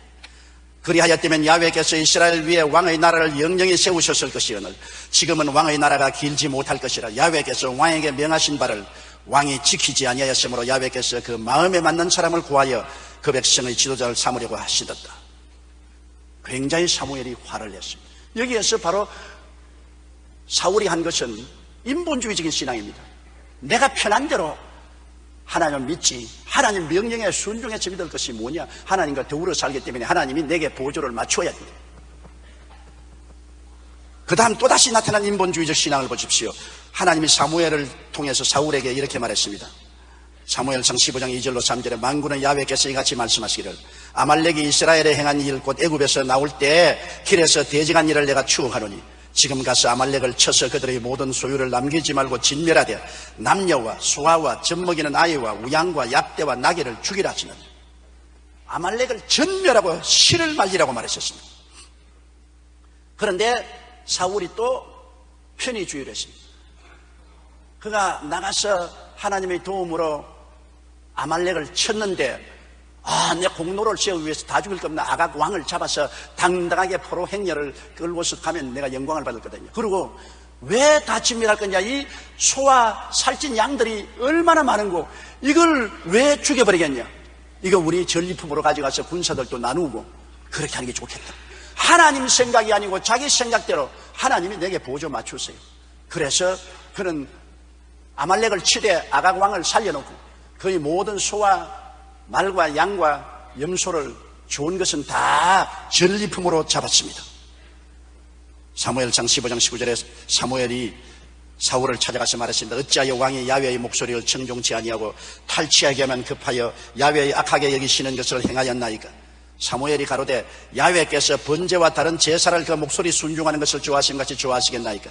순종이 제사보다 낫고 듣는 것이 수양의 기름보다 나으니 이는 거역하는 것은 사수로의 죄와 같고 완고한 것은 사신 우상에게 전하는 죄와 같음이라. 왕이 야훼의 말씀을 버렸으므로 야훼께서도 왕을 버려 왕이 되지 못하게 하였네.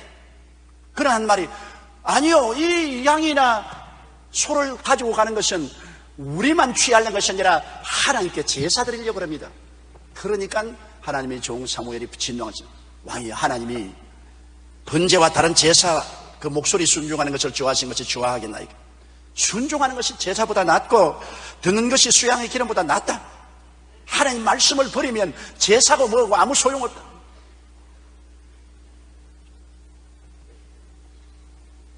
하나님과 더불어 나는 산다. 하나님이 내게 보조를 맞춰야 되는데 이것이 보통 사람들이 다 믿는 신앙입니다. 예수 믿고 난 다음 자기 중심에 서서 내게 좋으면 믿고 안 좋으면 안 믿는다. 내가 편하면 따라가고 편하지 않으면 안 따라간다. 내가 편하면 주일날 교회 가고 편하지 않은 날은 안 간다. 내가 필요하면 11조 안 드려도 되고 필요할 때만 드린다. 내가 주님을 예배하는 것 하고 싶으면 하고 안 하고 싶으면 안 한다. 편의주의, 인본주의. 그래서 하나님을 믿고 하나님과 더불어 살지만은 내 주체를 가지고 하나님은 내게 보조를 맞추어야 된다. 그러한 신앙은 결국에는 사울이 파선한 것처럼 파선하고 한다. 끝없이 하나님과 경쟁 상태에 놓이게 된 것입니다. 하나님과 밀고 땡기고 긴장 상태에 있는 것입니다. 여러분, 야곱이 그런 신앙을 가졌다가 야복 나루토에서 하나님하고 실험했지 않습니까? 밤새도록 하나님은 야복강을 건너가라는데 야곱은 건너가지 않겠다고 했어요. 밤새도록 실험하다가 하나님이 환두뼈를 치니 쩔눈바리가 되어서 도망칠 수 없어 절망의 벽에 취했을 때 그는 깨어지고 순종했습니다. 오늘날 많은 시험과 환난과 고통이 다가오는 것은 편의주의로, 인본주의로 하나님을 이용하려고 하기 때문에 하나님께서 시험과 환난을 통해서 깨뜨리는 것입니다. 얻어맞아서 환두뼈가 어그러지고 항복하게 만들어주는 것입니다. 항복해야 되는 것입니다. 그러므로 오늘날 하나님과 더불어 사는 신앙은 올바른 신앙이 아닙니다. 셋째로, 가장 좋은 신앙이 내 인생 하나님이 살아주신다.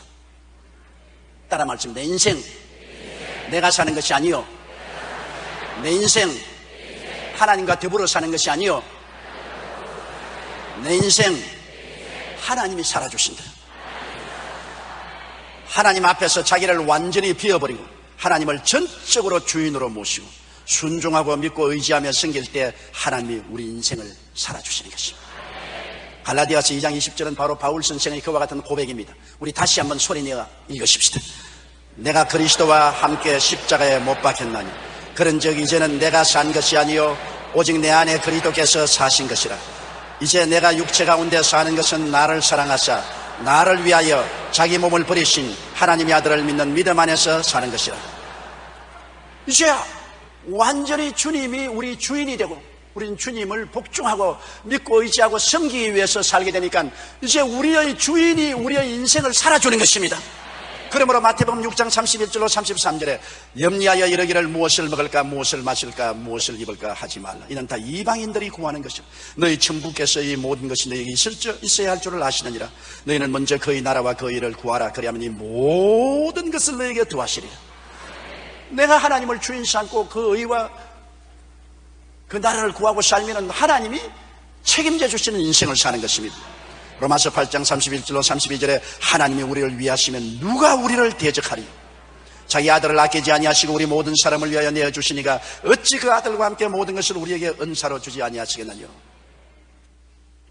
우리가 인생을 살면서 하나님을 주인으로 모시고 살면 우리가 난관에 부딪힐 때도 늘 하나님이 주인이기 때문에 주인에게 부탁하면 주인이 돌보아 주시는 것입니다. 모르스 부호는 가장 쉽고 유용하게 만들어진 전신부호로 1832년부터 얼마 전 위성통신으로 대치되기까지 100여 년간 주요 해상구조 신호로 사용되었습니다. 뚜 하고 전보 치는 거 말입니다. 이 모르스 부호는 사무엘 모르스 교수가 발명했는데 하루는 그에게 어떤 사람이 찾아와서 이렇게 물었습니다. 교수님은 실험을 하시는 동안 무엇을 해야 할지 몰라서 중단하신 적이 없습니까? 여러 번 그랬지요. 그럴 때는 어떻게 하시나요? 저는 무슨 일을 해야 할지 모를 때마다 하나님께 엎드려 기도드렸습니다. 그때마다 하나님께서 응답하셨고 그로 인해 모르스 부호를 발명할 수 있었지요. 덕분에 지금은 엄청난 부와 명예를 얻게 되었습니다. 하나님께서 저에게 이런 축복을 주신 것은 다른 사람들보다 뛰어나서가 아니라 전적으로 하나님을 주로 모시고 의지했기 때문입니다. 모르스 교수가 모르스 부호를 발명한 뒤 제일 먼저 보낸 전문은 잠언서 3장 5절 6절이었습니다. 제일 처음 모르스 부호를 발명해서 친 것이 잠언서 3장 5절 6절입니다. 너는 마음을 다하여 야훼를 의리하고 내 명철을 의지하지 말라. 너는 범사의 그를 인정하라. 그리하면 내 길을 지도하시랴. 이런 위대한 신앙인이었기 때문에 하나님께서 그를 들어 이 놀라운 전보 부호를 발명하기 위해서 수많은 사람들의 생명을 구하는 일에 사용하게 만들어 주신 것입니다. 다윗을 보십시오. 다윗은 소년 시절 10살에서 7살이가 바로 소년이라고 하는데 소년 시절에 그는 놀라운 일이 있었습니다. 아버지의 양을 치다가 곰이 와서 양 새끼를 잡아가면 뛰어가서 곰과 싸워서 빼앗고 곰이 달라들면 쳐서 죽였습니다. 심지어는 사자가 와서 양 새끼를 물고 가면 도전에 가서 양 새끼를 빼앗고 사자와 싸워 사자를 쳐 죽였습니다. 10살에서 17살 사이에 어린 아이가 어떻게 그런 일을 할 수 있습니까? 사무엘상 16장 13절에 보면 사무엘이 기름불을 취하여 그 형제 중에서 그에게 부었더니 이날 이후로 다윗이 야훼의 신에 크게 감동하니 그는 이새의 8째 아들 제일 멸시받고 천대받고 못난 아들이지만 그는 하나님을 사랑하고 하나님께 온전히 자기 생명을 바치고 하나님을 찬미했기 때문에 하나님이 그 마음을 보시고 그에게 기름을 부어서 미래 왕으로 삼으려고 했습니다. 그는 온전히 자기 인생 하나님이 살았습니다. 어릴 때부터 그렇게 했습니다. 그렇기 때문에 보통 소년이 어떻게 곰하고 싸우고 사자하고 싸웁니까? 하나님이 주인이 되시기 때문에 하나님이 그를 통해서 곰을 죽이고 사자를 죽인 것입니다. 10대의 소년이 대장군 골리앗을 이길 수가 없어요. 이스라엘 백성이 골리앗의 도전을 받고 혼비백산하여 나라가 위태할 때 바로 이 소년 다윗이 사울 왕 앞에 나타났습니다. 그리고 내가 가서 싸우겠다니까 사울이 말하기를 너는 17살 먹는 소년이고 저 장군은 대장군인데 아예 가서 단칼에 너 목이 날아간다. 안 된다 그랬습니다. 그때 다윗이 이렇게 말했습니다. 다윗이 사울에게 고하되 주의 종이 아비의 양을 지킬 때 사자나 곰이 와서 양떼에서 새끼를 움키면 내가 따라가서 그것을 치고 그 입에서 새끼를 건져내고 그것이 일어나 나를 해하고자 하면 내가 그 수염을 잡고 그것을 쳐 죽였나요? 주의 종이 사자와 곰도 쳤은즉 사시는 하나님의 군대를 모욕한 이 할례 없는 블레셋 사람이리까 그가 그 짐승의 하나같이 되리이다. 가로되 야훼께서 나를 사자의 발톱과 곰의 발톱에서 건져내셨은즉 나를 이 블레셋 사람의 손에서도 건져내시리이다. 사울이 다윗에게 이르되 가라 야훼께서 너와 함께 계시기를 원하노라. 장군들도 무서워 벌벌 떠는데 다윗이 어떻게 감히 나가겠댔습니까? 다윗은 자기는 자기가 아니라 하나님이 자기 인생을 살아준다는 것을 알았습니다. 그러므로 그 싸움은 자기의 싸움이 아니라 야훼의 싸움이라고 알았었습니다. 만군의 야훼께서 자기 인생 살아주시고 자기를 통해서 싸워주시니까 골리앗이 아무리 대장군이라도 하나님과 싸워서 이길 수가 있겠습니까? 골리앗은 키가 2m 80cm니 얼마나 큽니까? 제가 1m 73cm니까 저보다 1m나 더 큽니다. 갑옷 무게가 57kg에 창날 무게가 7kg입니다. 거인이었습니다. 그런데 다윗이 이 골리앗을 대항해서 나가면서 그가 한 말을 들어보십시오. 아주 가슴이 찌릿한 말을 했습니다. 다윗이 블레셋 사람에게 이르되 너는 칼과 창과 단창으로 내게 오거니와 나는 만군의 야훼의 이름 곧 내가 모욕하는 이스라엘 군대의 하나님의 이름으로 내게 가노라. 오늘 야훼께서 너를 내 손에 붙이시리니 내가 너를 쳐서 내 머리를 베고 블레셋 군대의 시체로 오늘날 공중의 새와 땅의 짐승들에게 주어 온 땅으로 이스라엘의 하나님이 계신 줄 알게 하겠고 또 야훼의 구원하심이 칼과 창에 있지 아니함을 이 무리로 알게 하리라. 전쟁은 야훼께 속한 것인즉 그가 너희를 우리 손에 붙이시리라. 다윗이 이렇게 큰 말을 할 수 있는 것은 자기 인생 자기가 살지 않고 자기가 하나님과 더불어 사는 것도 아니고 완전히 하나님을 하나님으로 왕으로 주인으로 목자로 받아들여서 자기 인생 하나님이 살도록 했기 때문에 담대하게 하나님을 의지해서 이 말을 할 수가 있는 것입니다. 눈에는 아무 증거 안 보이고 귀에는 아무 소리 안 들리고 손에는 잡히는 없고 앞길이 칠흑같이 어두워도 인생 하나님이 살아주신다. 동남풍아 부르라 서북풍아 부르라 바람아 부르라 눈보라야 쳐라 흠산줄령아 막혀라. 내 인생 내가 살지 않고 하나님과 더불어 살지 않고 내 인생 하나님이 살아주시니 하나님께서 넉넉히 이기신다고 말할 수가 있는 것입니다. 중세 유명한 성직자 토마스 아켐퍼스의 기도문은 전적인 주님의 주권을 고백한 것으로 유명합니다. 그는 다음과 같이 기도했습니다. 오 주여 주께서 더 나은 길을 아십니다. 주께서 원하시는 대로 이것이나 저것이나 다 되게 하여 주옵소서. 무엇이나 주께서 원하시는 것은 원하시는 그것만큼 또 주께서 원하실 때 주옵소서. 꼭 주님의 존귀를 위하여 나에게 행하시옵소서. 주께서 보내고 싶은 곳에 나를 보내시고 만사의 주의 뜻대로 하시옵소서. 나는 주의 손에 있사오니 바퀴처럼 마음대로 돌리시옵소서. 나는 주님의 종입니다. 무엇이나 명령대로 하겠나이다. 나는 나를 위하여 살기를 원치 않나이다. 주님만을 위하여 살기를 원하나이다. 그렇습니다. 우리의 삶의 주권은 주님께 있습니다. 여러분 인생이 여러분의 것이 아닙니다. 여러분의 과거도 현재도 미래도 주님이 가지고 계시고 주님이 주권자인 것입니다. 하나님을 전적으로 주인으로 모시고 순종하고 믿고 의지할 때 하나님이 우리 인생을 살아주십니다. 주님께서 뭐라고 했습니까? 마태복음 11장 28절로 29절에 수고하고 무거운 짐진 자들은 다 내게로 오라. 왜 너 인생 내가 살면서 왜 수고하고 무거운 짐을 짊어지느냐? 수고하고 무거운 짐진 자들아 다 내게로 오라. 내가 너희를 쉬게 하리라. 나는 마음이 온유하고 겸손하니 나의 멍에를 메고 내게 배우라. 그러면 너희 마음에 쉼을 얻으리라. 여러분 온유란 뜻은 라틴어로 미티스란 말입니다. 미티스란 말은 재갈을 먹인다는 뜻으로 말이 길들여지기 전에는 거칠고 사납지만 재갈을 물림으로 인해 순하게 된다는 것을 의미하는 것입니다. 자기 멋대로 달리는 야생마는 사람이 타지 못합니다. 입에 재갈을 물려서 길들여 놓으면 나중에 온순해져서 어린아이라도 탈 수 있습니다. 주님은 우리에게 자기가 하나님 앞에 온유한 것처럼 길들임을 받아 전적으로 순종하는 것입니다. 그리고 온유란 말은 영어로는 humility인데 이는 라틴어로 후무스란 말인 것입니다. 흙 또는 땅이라는 것입니다. 온유라는 것은 흙 위에 땅 위에 납작하게 엎드리라는 것입니다. 그래서 오직 하나님을 쳐다보고 하나님만 의지하라는 것입니다. 예수님께서 나는 재갈을 물린 말과 같이 주님 시키는 대로 한다. 나는 겸손해서 흙에 엎드려서 하나님만 바라보고 하나님만 믿고 의지한다. 나에게 이것을 배워라. 그래야하면 하나님이 너 인생 살아주신다. 하나님이 너의 무거운 짐을 짊어지시고 너의 일을 해주시고 너는 마음의 평안함을 가지고 산다. 동남풍이 불고 서북풍이 불어도 가시밭길을 걸어가도 태산줄령을 건너가도 너는 마음의 평안을 가질 수 있는 것은 하나님이 너 인생을 살아주신다. 여러분, 마귀는 내 인생 내가 살아라. 하나님이고 뭐고 없다. 내 인생 내가 살아라. 그렇게 말합니다. 또 자라지 못한 어린아이 신자들은 나는 하나님과 더불어 산다. 하나님이 내게 보조를 맞춰와라 합니다. 그러나 성장한 신자는 내 인생 내가 사는 것이 아니요 하나님과 더불어 사는 것도 아니요 하나님이 내 인생을 살아주십니다. 나는 죽고 또 죽고 또 죽고 십자가에 매달려 죽어버리고 이제 내가 사는 것은 내가 아니요 내 안에 예수 그리스도가 하나님이 사신 것입니다.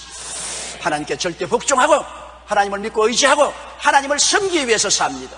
나를 붙잡아 주신 이도 하나님이시요 나를 채워 주신 이도 하나님이시요 나에게 열매 맺게 해 주신 이도 하나님이십니다. 하나님은 내 안에도 밖에도 온통 충만하여 나는 하나님으로 말미암아 사는 인생이 되는 것입니다. 이것이 참 평안을 가지고 승리하는 인생을 살고 천국까지 무사히 도착하는 신앙생활이 되는 것입니다. 다 같이 고개 숙여 기도드리겠습니다. 거룩하시고 영광스러우신 우리 아버지 하나님, 아담과 하와의 타락한 그 삶이 오늘날 세계에 팽배하여 사람들은 하나님을 버리고 제 인생 제가 산다고 합니다. 사람들은 제 인생 제가 살기 때문에 시기와 분노와 질투와 전쟁과 고통이 끝이지 않습니다. 인간한 수가 무거운 짐을 짊어지지 못하기 때문에 피투성이가 됩니다.